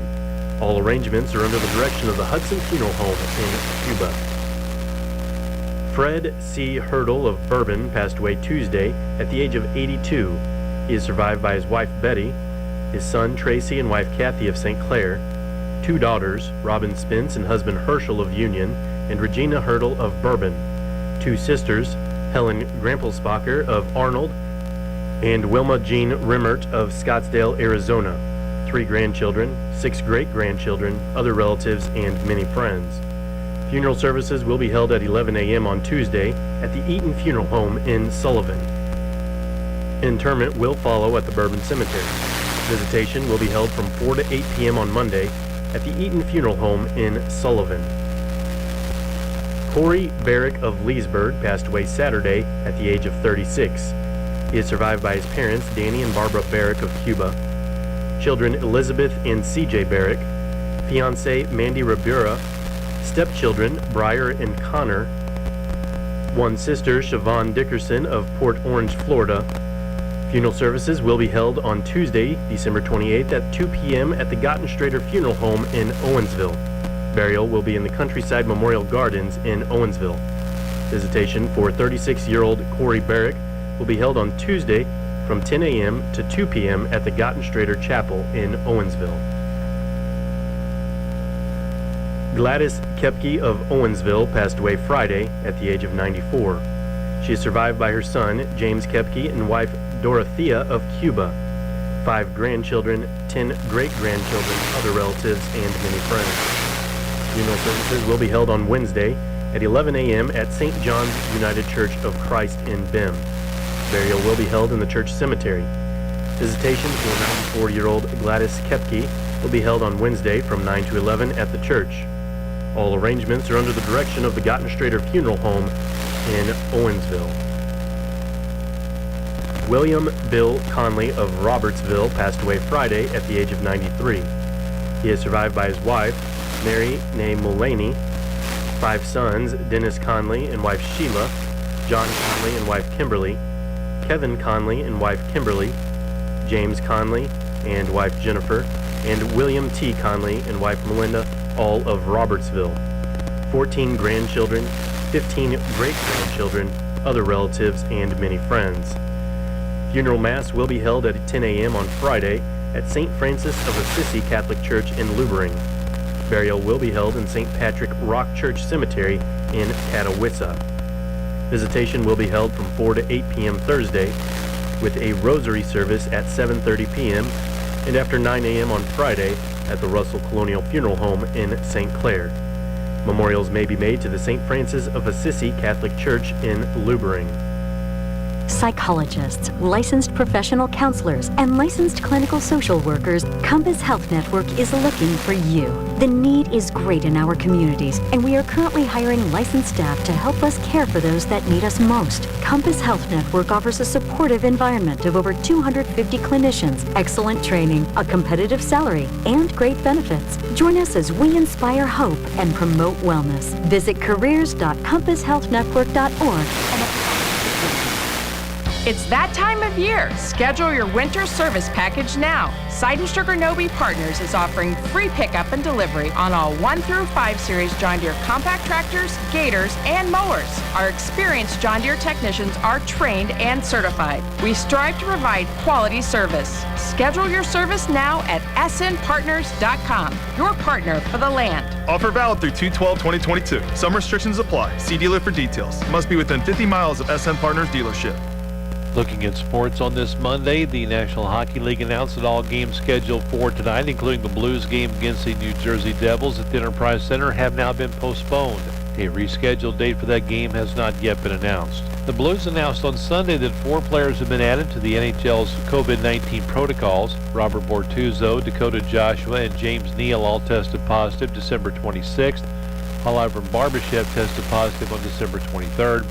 Those 4 players will join Oscar Sundqvist in COVID-19 protocols. Sundqvist has been out since December the 18th. The NHL is emerging from an extended holiday break with taxi squads and other roster revisions, a move made to guard against more disruptions to the season amid more players and coaches going into COVID-19 protocols on Sunday. Each team will be allowed to have a taxi squad of up to 6 players and to make emergency recalls from the minors if COVID-19 absences would cause anyone to play without a full lineup. Taxi squads, which were used during the shortened 2021 season, are set to be in effect until at least the All-Star break in early February. Under the new provisions, any team shy of having 12 forwards, 6 defensemen, and 2 goaltenders available can bring up a player from the American Hockey League without playing a game with fewer than the usual 18 skaters. The emergency recalls can also be made of players with salary cap hits of up to $1 million, an increase from the previous $850,000.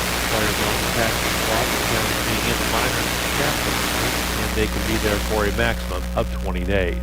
Missouri wide receiver Boo Smith announced on Sunday he is declaring for the NFL draft. He joins center Mike Matthews Tigers that have declared. And, of course, quarterback Connor Bazelak announced after the Armed Forces Bowl that he was entering the transfer portal. The Missouri men will be kicking up SEC play on the road in Lexington, Kentucky on Wednesday night as they will take on number 18 Wildcats at 6 p.m. Missouri women will start their SEC schedule against top-ranked South Carolina on Thursday at Mizzou Arena. St. Louis University women's basketball announced that its game tomorrow in Peoria, Illinois against Bradley has been canceled and will not be rescheduled. Lady Billikens now set their sights on Atlantic 10 conference play. They will be on the road at George Washington this Saturday and Fordham on Wednesday, January 5th to begin the A10 portion of their schedule. SLU men return to action this Thursday when they take on Massachusetts in the Atlantic 10 conference opener in Amherst, Massachusetts. The Missouri State Bears conclude their 2021-22 non-conference schedule on Thursday when they will host crosstown rival Evangel at 12 noon.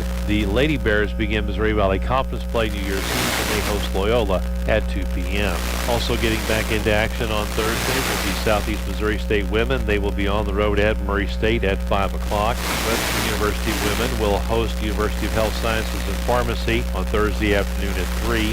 Walford College will be on the road at Tulane University on Thursday at 6 p.m. William Woods will be at Central Methodist on Friday at 1 o'clock. Columbia College women will be at home against St. Mary's of Kansas on Friday at 1 o'clock. Westminster men's basketball will be at Washington University in St. Louis Friday at 1 o'clock. The College of the Ozarks women's basketball team will be in the Governor's State New Year's Classic at University Park, Illinois. They will take on Indiana Kokomo on Saturday at 1 and then Governor State Sunday at 1 o'clock. Missouri S&T back in action on Sunday at 1 o'clock at Rockhurst for the women's game, 3 o'clock for the men's game. Lindenwood University women will resume play on Sunday the 2nd. They'll be at Truman State at 1 o'clock. Looking at the local schedule, the Central Park Hills Christmas Tournament beginning today. They will take on Fredericktown at 2:30. Steelville drawing the number 6 seed. A win on today's game would put them playing Wednesday at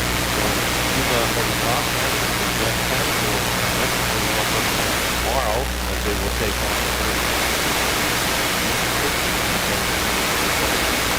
West County High School. Also start tomorrow is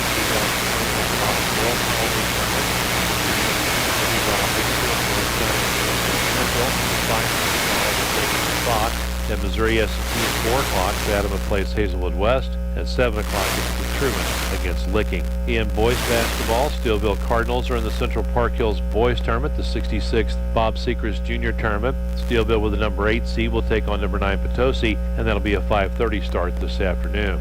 Coming up on Tuesday, Bismarck will be at Cuba, JV and Varsity at 5:30. On Thursday, Herman will be at South Callaway at 5 o'clock and Valley of Caledonia and Bourbon for a makeup game. It'll be a 4:30 start on Thursday. And in the Rolla Boys Tournament coming up on Tuesday at 2:30 at Missouri S&T, Carthage plays Lincoln Prep. At 5:30, it's Warrensburg and Hannibal. At Rolla High School at 4 o'clock on Tuesday, Waynesville plays Hazelwood West. And Rolla Boys against the St. Pius X at 7 o'clock on Tuesday at Rolla High School. In wrestling, Pacific and Washington boys teams will be in the Don Furman Varsity Boys Duels at Hill Hillsboro on Wednesday starting at 9 a.m. On Wednesday and Thursday, St. Clair boys are in the Granite City Boys Tournament, and the St. Clair and Washington girls will be in the Battle Girls Tournament on Wednesday and Thursday.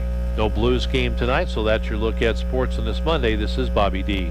Mobile Wallet, a fast and safe way to pay at millions of stores and within mobile apps. This is Debbie Durham with Sullivan Bank. Start by storing your card's information digitally and securely on your smart device. Shop your favorite merchants using your smartphone, tablet, or smartwatch. Your mobile device sends a unique one-time passcode to the merchant's terminal that doesn't contain actual card information like your name or card number. Add your Sullivan Bank card to your mobile wallet today. Experience the ease and convenience when making your purchases secure.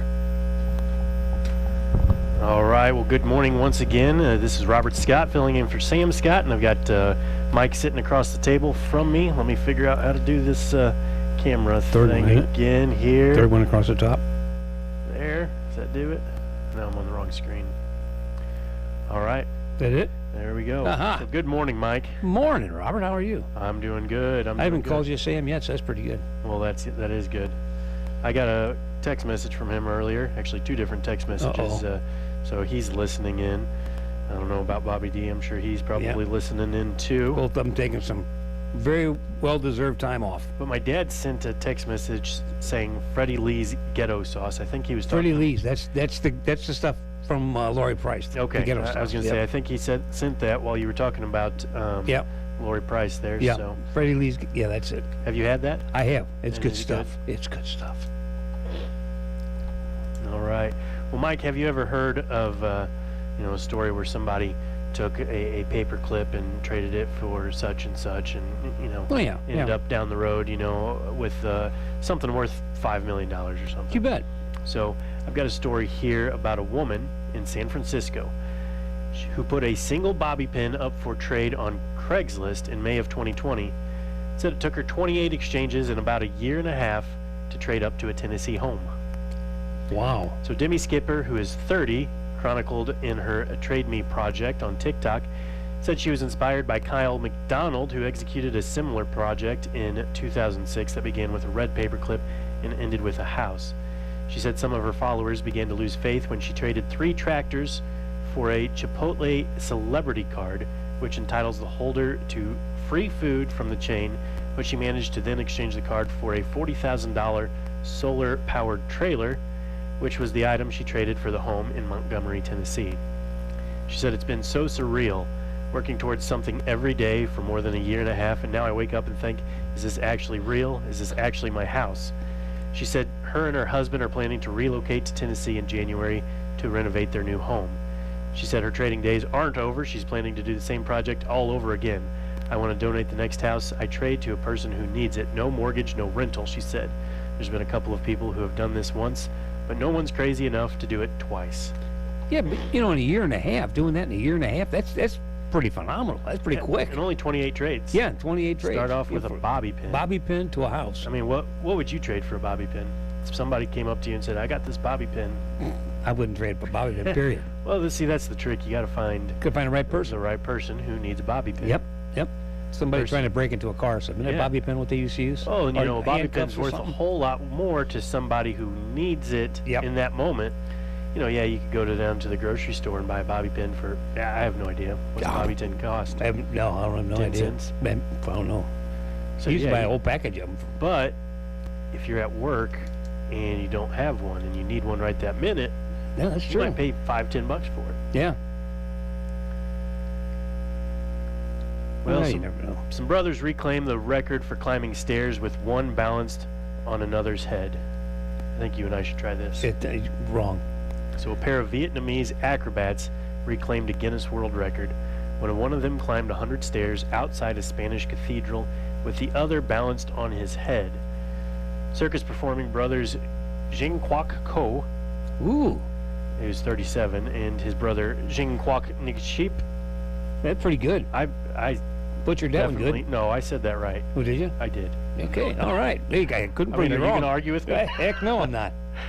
They climbed 100 stairs outside St. Mary's Cathedral in Girona, breaking the Guinness World Record for most consecutive stairs climbed while balancing a person on the head. brothers said the event organizers had to build 10 additional stairs for the event, as the cathedral only had 90. The new steps have a different height and material compared to the 90 existing ones, and we did not have the chance to practice on these 10 steps in advance. We used our experience, maintained steady breathing and foot rates, and a moderate speed to successfully reach the finish line. They accomplished the feat in only 53 seconds. They previously set the same record in 2016 when they climbed the same cathedral's 90 stairs. Then the record was broken in 2018 when Peruvian acrobats Pablo Nonato Pandura and Joel Yasikate scaled 91 stairs. You are amazing when it comes I was to going to say, I got those correct yeah, as they were well. pretty good. What is I know a guy that says that, he goes, I'm sure I mispronounced those properly. I mispronounced those properly. You know, you and I could probably do that, but the problem is right at the very beginning of that story you said what the problem would be. What, brothers? No, they were acrobats. If they were acrobats, that means if they fall, they know how to fall.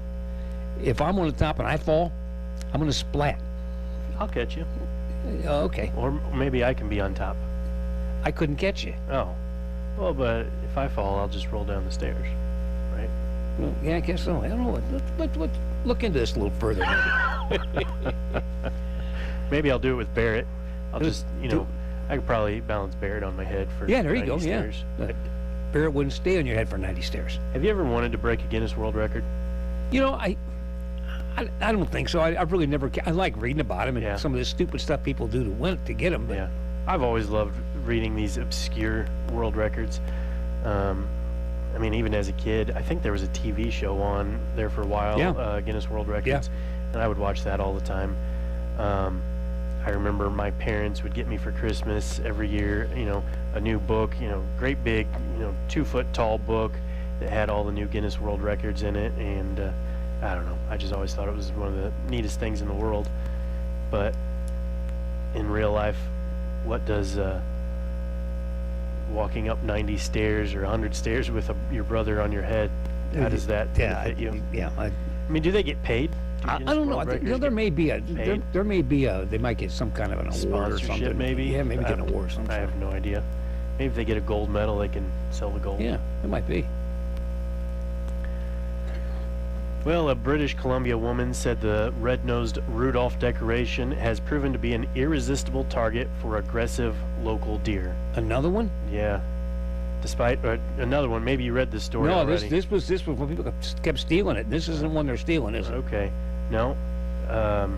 Let's see here. Arlene Chmielek of Fort Nelson said her family first repurposed the 3D archery target made in the size and shape of a white-tailed deer into Rudolph the red-nosed whitetail about 5 years ago, and they quickly discovered local deer apparently couldn't tell the difference. She shared a video of the recent attack on the decoration to Facebook. Every year, a buck in the area attacks him or hits and knocks him over and breaks him. She said she was surprised that the deer weren't warded off by the glowing red light that her husband installed on Rudolph's nose. I'm like, he has a bright red nose, she said. I'm not really sure what they see. She theorized the bucks who are in their rutting season might not be paying attention to Rudolph's features beyond the decorative antlers. She said her family plans to continue to repair and display Rudolph despite the repeated attacks. He's standing proud right now, she said. Huh. I hadn't heard about that one. That's pretty funny there. Maybe whenever I go deer hunting next time, I need to take a Rudolph out there. Yeah. And wouldn't that be called baiting? I don't know. Depends on how you look at it. I don't know. We don't have to ask one of the conservation agents, I guess. I think I would do that before I took the chance of... Yeah, probably. Well, we were looking at birthdays earlier, and we found out that we don't have any local birthdays. We don't have any local today. birthdays at all. No, It's pretty rare. Nobody was born on this day. Sometimes we've got, 20 birthdays? We got a bunch of them. A lot of them have fun. I hadn't checked on my Facebook yet. Did you check? I had mine on my Facebook. I had none on my Facebook. Let's see here. I got a couple of celebrity birthdays, if you want to call them that. Yeah, go ahead. There's a name for you. Louis Pasteur. You ever hear of Louis Pasteur? Louis Pasteur, no. He was a French bacteriologist. He invented pasteurization. He was born in 1822 and he died in 1895. And then Marlene Dietrich, old actress, great actress, born in 1901. She died in 1992. She was Blue Angels, Shanghai Express, singer. She was a singer that did Falling in Love Again. She was in a lot of different stuff. Really good actress. John Amos, he was an American actor. He was on Good Times, Roots, Coming to America, The West Wing. He was born in 1939 in Newark, New Jersey, and as far as I know, he's still acting to this day. And then Heather O'Rourke, she's just a young'un. She was born in 1975. She was in Happy Days and Poltergeist and still acting. So that's a few of the big birthdays. And Well, whoever's you know, calling, we can't answer the phone. Yeah. So. So probably somebody calling in a birthday for us. If it's a birthday, use Yeah, the text line. Call back at 9 o'clock. Yeah. You know, most of those actors and actresses, singers, I've never heard of them. Nah, well, these here, I've known these. Well, I that's what try I to mean. look for ones that when I'm putting Maybe this if I was together. born 20 years earlier. Yeah, or 30 plus. Almost 40. I try to look for ones that I know. Yeah. You know, now when Bobby does it, he gets people he knows, and he knows a lot more Yeah. of the names of people than I Yeah. do. So his list is more extensive than mine is. And then we didn't get our normal thing we normally get to get that stuff. That evidently those guys from that website are off for the week. Took a break. So, Mike, have you ever been squirrel hunting? I have. You have. Are you any good at it? I am not. You use a shotgun or you use a 22? It's 22. 22. And I'm Well, just you got to I be a don't- little bit good. Well, at using a 22. I can't sit still long enough. Oh, okay. I've shot 2 squirrels in my life. Well, the problem is you shoot them with a shotgun, you can be picking pellets out of it forever. Yeah, and I did shoot them with a shotgun. Anyways, while you're squirrel hunting, did you see any flying squirrels? I did not. Are flying squirrels native to us? I don't think so. I don't think so either. But a crew working to cut down a dying oak tree on the University of Nebraska's East Campus made an unexpected discovery in a hollow limb, a family of flying squirrels. Brian Dieterman, assistant manager for the university's landscape services, said his crew was baffled when a creature poked its head out from a hole in a hollow limb of the tree. We're used to seeing squirrels in trees, but this didn't look like a squirrel, Dieterman told the Lincoln Journal-Star. He said the workers figured out what animals they were dealing with when they started gliding to a nearby tree. The university shared a video on Facebook showing the flying squirrels in flight. A professor of conservation biology at the school said Nebraska's last known population of flying squirrels is about 90 miles away in the area around Indian Cave State Park.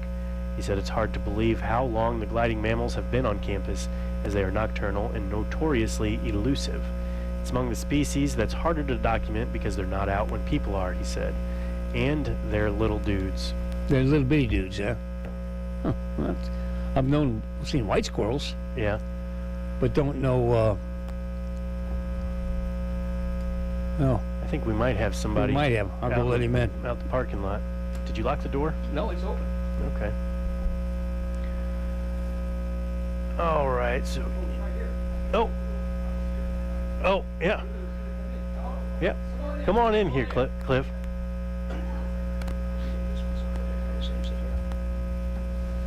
Here we've got a interview here. I'm right here in the hot seat, Cliff. Let me put you on. Didn't even see you come in. Sorry about that. That's all right. That's all right.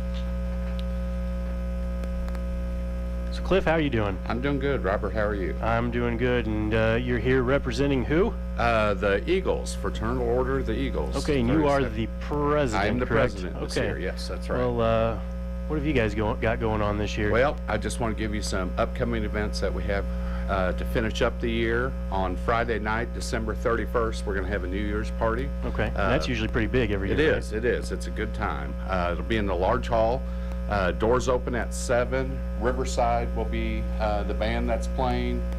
And it's a $5 charge to get in. They'll have raffles, 50-50s, chuck-a-luck, everything going on. All right. And then on Sunday, January 9th, I believe, we will be having a starter Queen of Hearts back up again. Okay. And it'll start out at $500. Okay. So brand new So how's draw. the Queen of Hearts work? You go in and you buy a ticket. Okay. If they draw your ticket, you pick a number. And then there's a deck of cards on a board. Okay. They cut it open. If you get the Queen of Hearts, you win the grand prize. All right. There's several other smaller prizes. Yeah. The first time it was up in the 20,000s. This time we got hit about 3. So we're starting over brand new.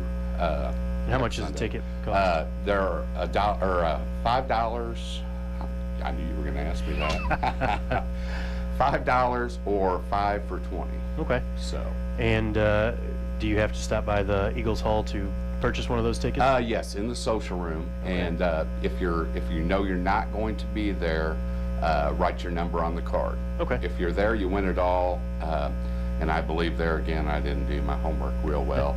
I believe you win 50 or 75%. I think it might be 50% if you're not there. If you're not there? Yeah. Okay. So you still have a chance to win even if you're not there? Oh, sure. Yeah. Just not the whole thing. Absolutely. Absolutely. And then we also have a railgun shooting match on Sunday the 9th also. So what is a railgun? Well, a railgun is a really, really fancy shotgun. Okay. These guys put a ton of money and work into. Yeah.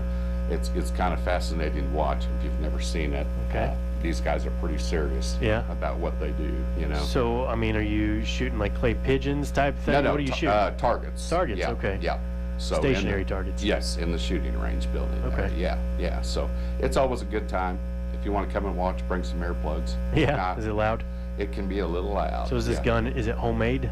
They're not 100% homemade, but they're very elaborate. They do a lot of extra work to these things. Most of the guys have anywhere from $4,000 on up invested in their guns. So wow. It's pretty fascinating to watch. Wow. So, and then I lost my notes here. On January 18th, we will be having a blood drive that will be in the shooting match building. I don't have the times listed on here, but we'll make sure to get that out there, the times of the blood drive. And then on January 29th, Project Graduation will be having their mouse races. Okay, that's always a very big event as well. That's a great time. Great time in Project Graduation. A good cause. So tell me, I've never been to the mouse races before. What exactly, do you have mice that you race? We actually have mice that we race. Okay. They're not our mice. We have somebody bring them in. Now, I've been to a turtle race, and you have turtles in these, I guess, lines. Yes. And you just... Right. What they have, it's a big glass box with the racing on it, and they just line up the mice just like horses. Yeah. Drop the gate, and they're off and run. So, and you can bet on your mice and win, and so it's a great So it's time. just like horse racing, except with mice. Except with mice, yeah. Because I don't guess you could probably host horse racing. Could you? Probably not. But it'd be worth a try. And then the only difference with the mouse races are too, there are no jockeys on the mice. Okay. Well, so, that's probably for the best. Yeah. A couple of things that we were able to do this past month. One of our brother Eagles, Aries in Mayfield, Kentucky, the town that pretty much got leveled. Yeah. Their area was untouched, so we were able to send $1,000 down there. Right now, they're using their facility to hand out what people need to get back on your feet. So we were excited that we were able to be able to do that. We had 2 members that actually drove down there and delivered the check to them personally. And that's kind of the reason, the purpose of the Eagles, isn't it? It is 100% people helping people. Yeah. And not only Eagle people. Yeah. We like to help everyone. I mean, a lot of people might think that the Eagles is just a social club where you gather together and just hang out. Right. But in reality, the main purpose is to raise money and to help the community and other communities as well. Exactly. And without our social room and our hall rentals and such, we would not be able to help as much as what we do. Yeah. So it's still a good time to come out there and hang out. Yeah. So if you've not ever been out there, come out, check it out, learn what we're all about. We're always ready to welcome new members. So do you have to be a member to go to the social room? We have membership drives weekly, Friday, Saturday, Sundays for Queen of Hearts. You're allowed to come in anytime. We ask that you sign the book, put guests on there. And then, just come in. Everybody in there is really friendly, and just ask about us. Anybody will tell you about us. So that's how you become a member. You just stop by and you can just stop by, or we're forever out recruiting. People we know, things. Are there any qualifications for becoming a member? You just have to pretty much be breathing whenever you come in. Be breathing, okay. Yeah, just a good person. Yeah. It's pretty much the only quality that we need, and be willing to help people. That's what we do. Perfect. So, And how much does being a member cost? I believe the first year is, and it's prorated. Yeah. So like earlier, if you join at the first of the year, your first time is $50. There's a $10 initiation fee. After that, it's $40 a year. Oh, that's not bad at all. Yeah, and you get all kinds of benefits, discounted hall rentals, and just being able to hang out with great people. Yeah. So yeah, it's well worth it. So. Do you have to have a somebody sponsor you? You do. You have to have 2 sponsors. That shouldn't be hard to get. I mean, there's plenty of people in the community who probably know somebody. I'm sure somebody knows an Eagle or 2. Yeah. So yeah. So nope. So anyway, yep. It's the best organization that I belong to. So All right. it's great. I love it. So well, you got anything else? I think for today, that's about all I've got. Other than I forgot. Brady, he covers me. He sends me. Well, he sent me a text saying Clift is there. What's going on? Yeah. That's when we looked over and saw that you were I told here. him, I said, I'm not on the schedule, so no problem today. We were also able to donate $500 to the Merrimack Toy Drive this wonderful. year, too. That's wonderful. So, yeah. So always, like I said, helping out the community and helping out other communities when they might need it. In other cases, with this being such a catastrophe, we felt the need to. And I'm sure reach that out. If our community had a catastrophe, you guys would probably have brother Eagle clubs from around the country, from other areas, helping you guys out. Absolutely. Do you have any idea how many other Eagle clubs helped out? Oh, I'm sure you guys Robert, weren't the only one. No. I'm sure we were not. So I just know with that poor town, there being nearly nothing left, all those people have zero. So anything that they could get is a big help, and they'll need it for some time to come. Yeah. So is there a phone number that somebody can call if they're wanting more information on the Eagles? On the Eagles, absolutely. 468-6900. 6900. 468-6900 to get more information to join the Eagles. A great community asset. So. All right. Well, I appreciate you taking time to talk to me. Well, I appreciate Sorry you I didn't stopping yell by. whenever I came Not in. a problem. Not a problem at all. We really appreciate you coming by, and I'm sure we'll be seeing you some point soon. Yep. Next month, maybe. All right. All right. Thanks a lot, Thank you very Robert. much. That's Cliff Thexton from the Sullivan Eagles. All right. And Mike's going to be back here in just a minute. Let me find up bring up my news here. Mike, did you have some? We got a birthday. Oh, yay. So we can't say that we don't have any. Correct. Denise birthdays. Sutton has a birthday. All right. Denise Sutton, happy birthday. And who the lady that called did not want to give her birth or age, and I think that's a good idea. That's probably good, yeah. Yeah.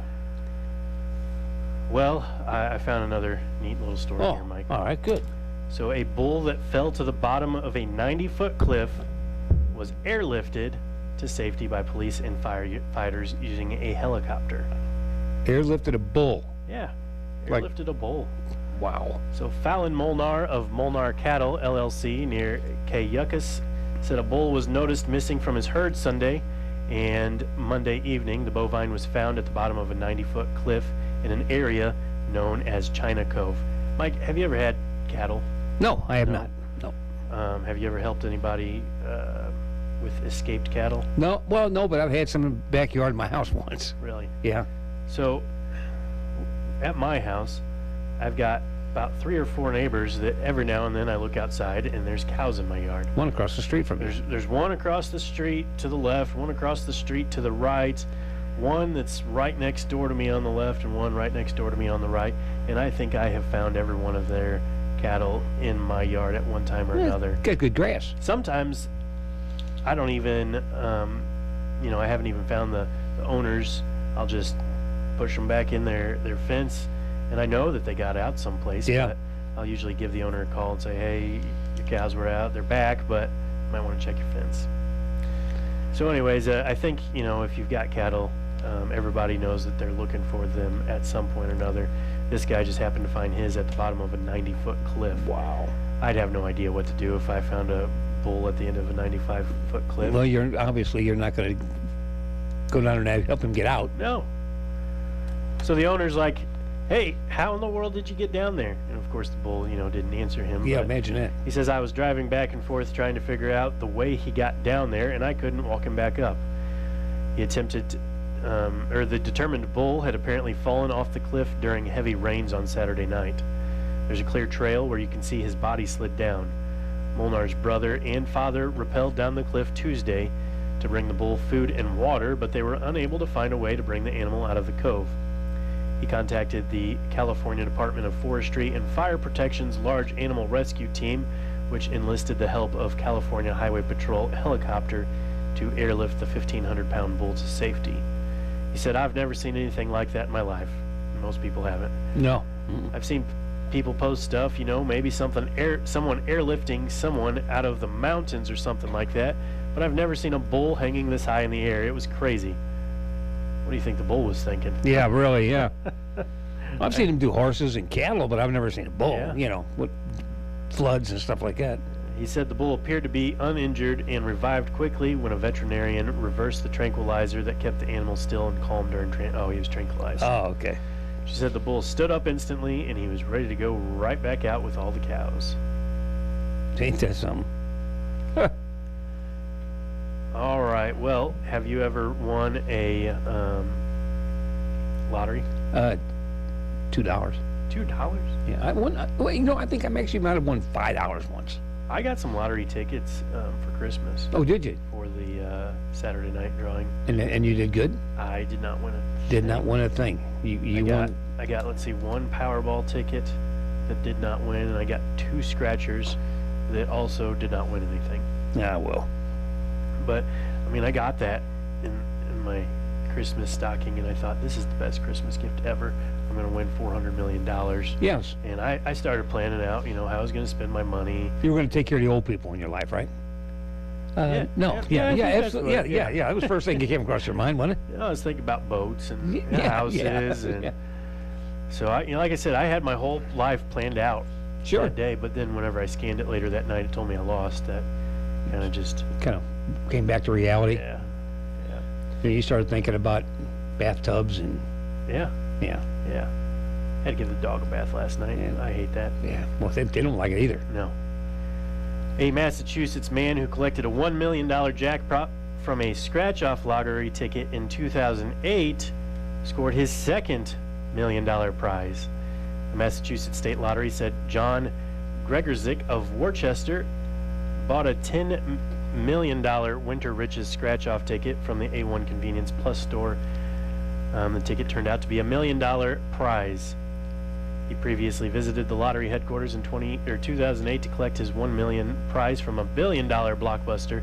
So neither time did he win the jackpot, but he still won $1 million. I don't know how people do that. The convenience store was awarded a $10,000 bonus for selling the recent winning ticket. Yeah, that's pretty neat that they get that. And they have a reason to sell. I wouldn't mind just being the gas station who... No.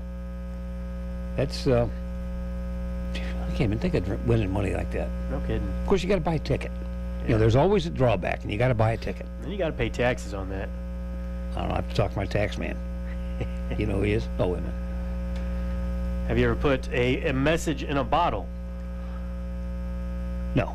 Barrett did. Did he do Barrett put a message in a bottle 2-3 weeks ago. It's a little tiny bottle. I don't know what in the world you put in there. Half an ounce or something like that bottle. And he wrote on a little piece of paper. Well, he told me he wrote, but I know he can't write yet, and somebody else's handwriting, but it said, "I love you, Daddy." He rolled it up and put it in this little bottle, put the cork on top of it, and he told me he hid it, and I had to find it, and when I didn't find it, he brought it out and showed me exactly where it was. He says, "I love you, Daddy." I bet Mama felt good. Yeah.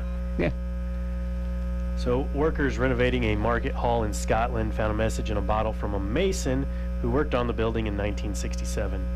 Joe Murray, a manager of the Victorian Market in Inverness, said workers doing renovations found the message from a man who worked on the last set of major renovations. We expected to find something interesting, things at demolition stage of the build, and we were not disappointed. Following the last major piece of work done in '67, we found a message from a proud workman. In an empty quarter bottle of vodka, neatly buried underneath the floor, was a note written by J.T.T. Thompson, a mason from Shetland, and the note read, J.T.T. Thomas, Mason, Inverness, address 40, finished the building and tiling 2667. So, in other words, he just signed it, put the date on it, and put it in a bottle. It would have been a lot better if it had the directions to a lost buried treasure. Yes. That would have made a very good movie as well. Yes, it would. Well, I saw something the other day. I watch videos on YouTube. I enjoy watching videos on YouTube. And I saw something, and I don't even know when this happened, but they had found, I can't even think of the name of it now. You know, when you bury something and got a bunch of stuff in it from period, like time capsule. Yeah. Time capsule. And it was in the statue of Robert E. Lee. Oh, really?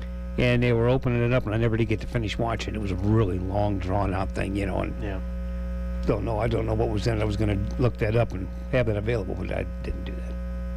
I'll have to look that up and find out. There probably people already know what it's all about. It may have happened 15 years ago, for all I know. Well, Dr. Fauci. Dr. Sunday, Science. Dr. Science. Dr. Science warned that new cases of COVID-19 Omicron variant are likely to climb much higher. Data from the Johns Hopkins University shows the United States has reported 52 million infections and 816,000 COVID deaths since the start of the pandemic, with the Omicron variant bringing about a surge in cases as it quickly became the dominant strain in the country. Every day it goes up and up, Fauci said. The last weekly average was about 150,000 and it likely will go much higher. The spread of the variant continued to wreak havoc on holiday travel as 2,271 flights had been canceled as of Sunday. Delta canceled 212 flights, JetBlue 195, American Airlines 158, and United 115 as the major airlines cited staff shortage due to COVID-19 breaks. And I don't know if the increase in COVID cases is because of the holiday season or if it's because of the Omicron. I think from what I heard, I'm not a scientist. I don't, I have to, kind of do any research on my own. But from what I heard is as each variant comes and goes, the strain becomes more transmissible. Right. More contagious. Right. I've also heard that it may not be as bad as the variant before it. But it's more catching. Yeah, it's definitely more because it mutates. contagious. Yeah. And then, of course, everyone during the holiday season gets together with family. Sure. And, like we were talking earlier, I went to 5 family Christmases in 2 days. You went to a few family. Actually, 3. Yeah. So you're going and seeing a lot of people that you probably don't always see on a daily basis. So, you get it from the first group, and then you take it to the second group, and they take it to their third and fourth group, It's going to happen. I mean, and then everybody's like flying, it. of course. Yeah, don't like it, but it's the way it is, Just need, it's the way it is. Well, we got about 50 seconds. Mike, you got anything else on your mind? No, I'm just, we made it through the day. Well, we still got the for sale show. Yeah, that's true. We got that coming up, and then we got the one birthday, Denise Sutton. Happy birthday. If you have birthdays, you can give us a call. You can text us. You can send it in on the email. You've got all those emails and everything over there. 468-5101. That's 573-468-5101. Now, granted, if we're on the air, nobody's here to answer it, and then at certain times, there's nobody here to answer it, so just leave us a message on it. All right. We are AM 1560 KTUI and 94.1 FM. You can hear us on TuneIn, and you can watch us on YouTube Live, and we've got the news coming up right now.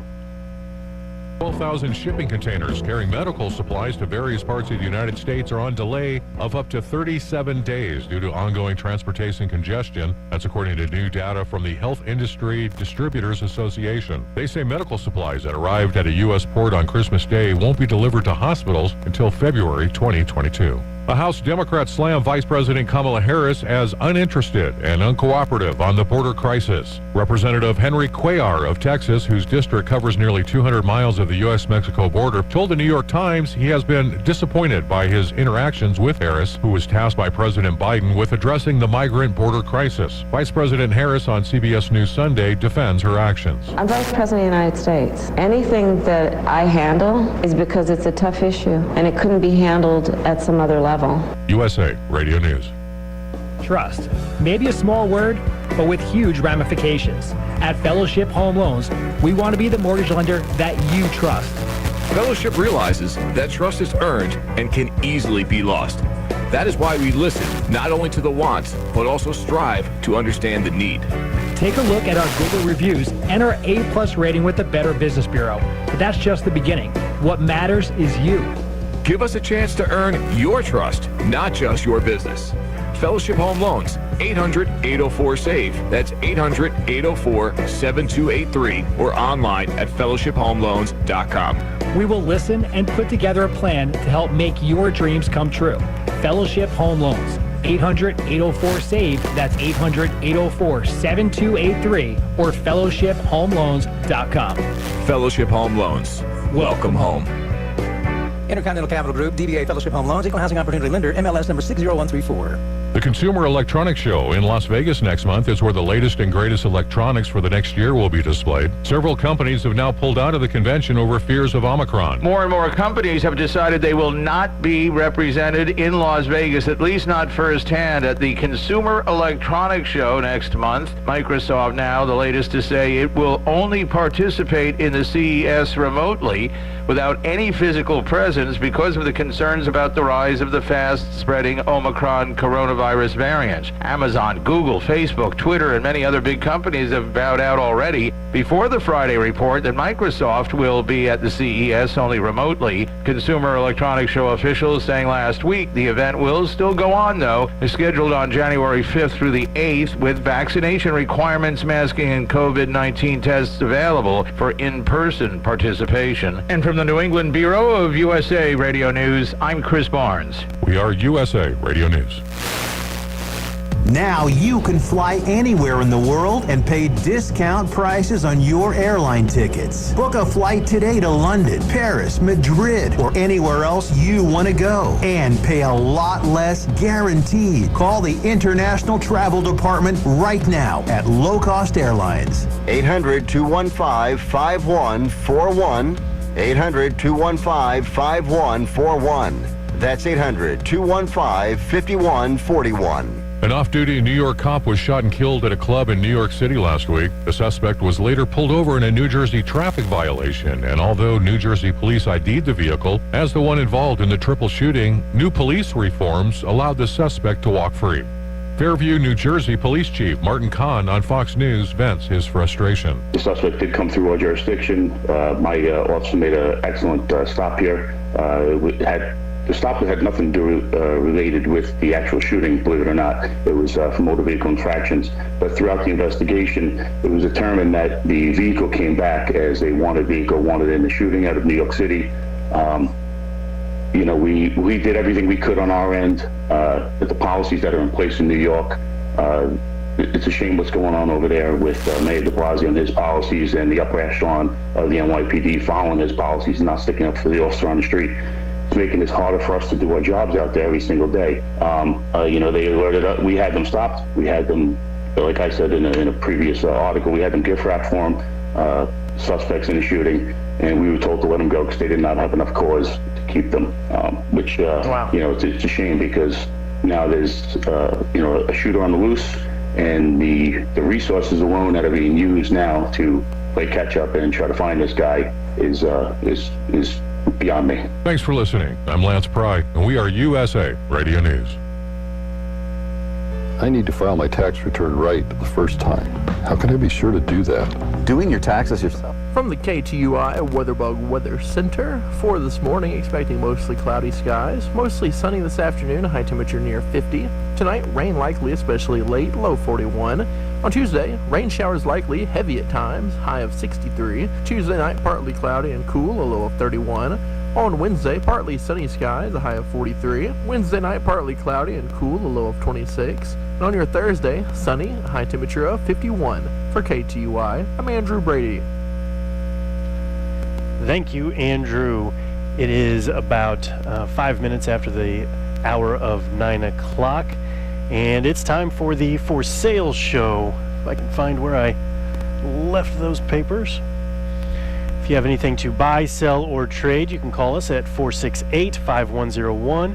You can email us at forsale@ktui.com. And again, that phone number is 573-468-5101. So today I've got several varieties of young laying hens. They are $20 each. Got one pair of New Zealand breeding rabbits for $50.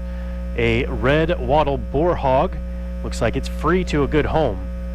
A pregnant Yorkshire sow usually has big litters. There's a black leather double reclining sofa with center console, has cup holders, good condition, $350 or best offer. The phone number for all of that is 573-205-9401.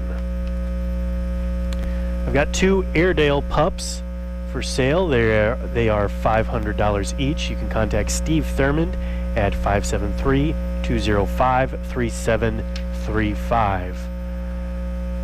See, we've got a truckload of flea market items, and there's a crossbow. You can call 1-573-327-9068. We've got 4 lawn chairs, a closet organizer, foot massager, china room divider, walker, blankets, Hoover lamps, queen size, sleeper sofa, and dishes, and a waffle iron, all for you can contact the number of 468-4580. And looks like that's it for me today on the For Sale show. If you've got anything else, give us a call, 573-468-5101. And okay,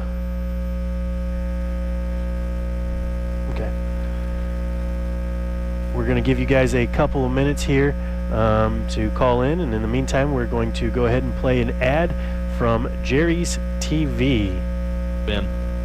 Jerry's TV in Sullivan is a family-owned appliance, furniture, mattress, and electronics store. Jerry's has over 20,000 square feet of showroom with name brands of fine quality home furnishings at low prices. Jerry's TV's been serving the Sullivan and surrounding area since 1962. Jerry's has in-store financing, fast, free delivery, free setup, and free removal. When you shop at Jerry's, you get discount store prices with service in every department. Shop local. Shop Jerry's TV, 375 West Springfield in Sullivan, because service matters.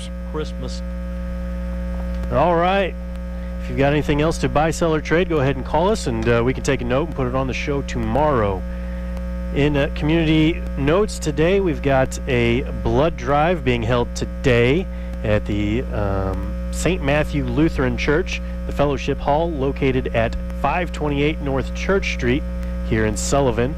That's going to be held from 2 o'clock to 6 o'clock today. That, once again, that is the American Red Cross Blood Drive at St. Matthew Lutheran Church here in Sullivan. There is a blood drive going on Wednesday in Gerald at the Knights of Columbus, located at 3698 Old Highway 50 from 1 o'clock to 6 o'clock. That is a blood drive, Knights of Columbus, Wednesday, December 29th, 1 o'clock to 6 o'clock in Gerald.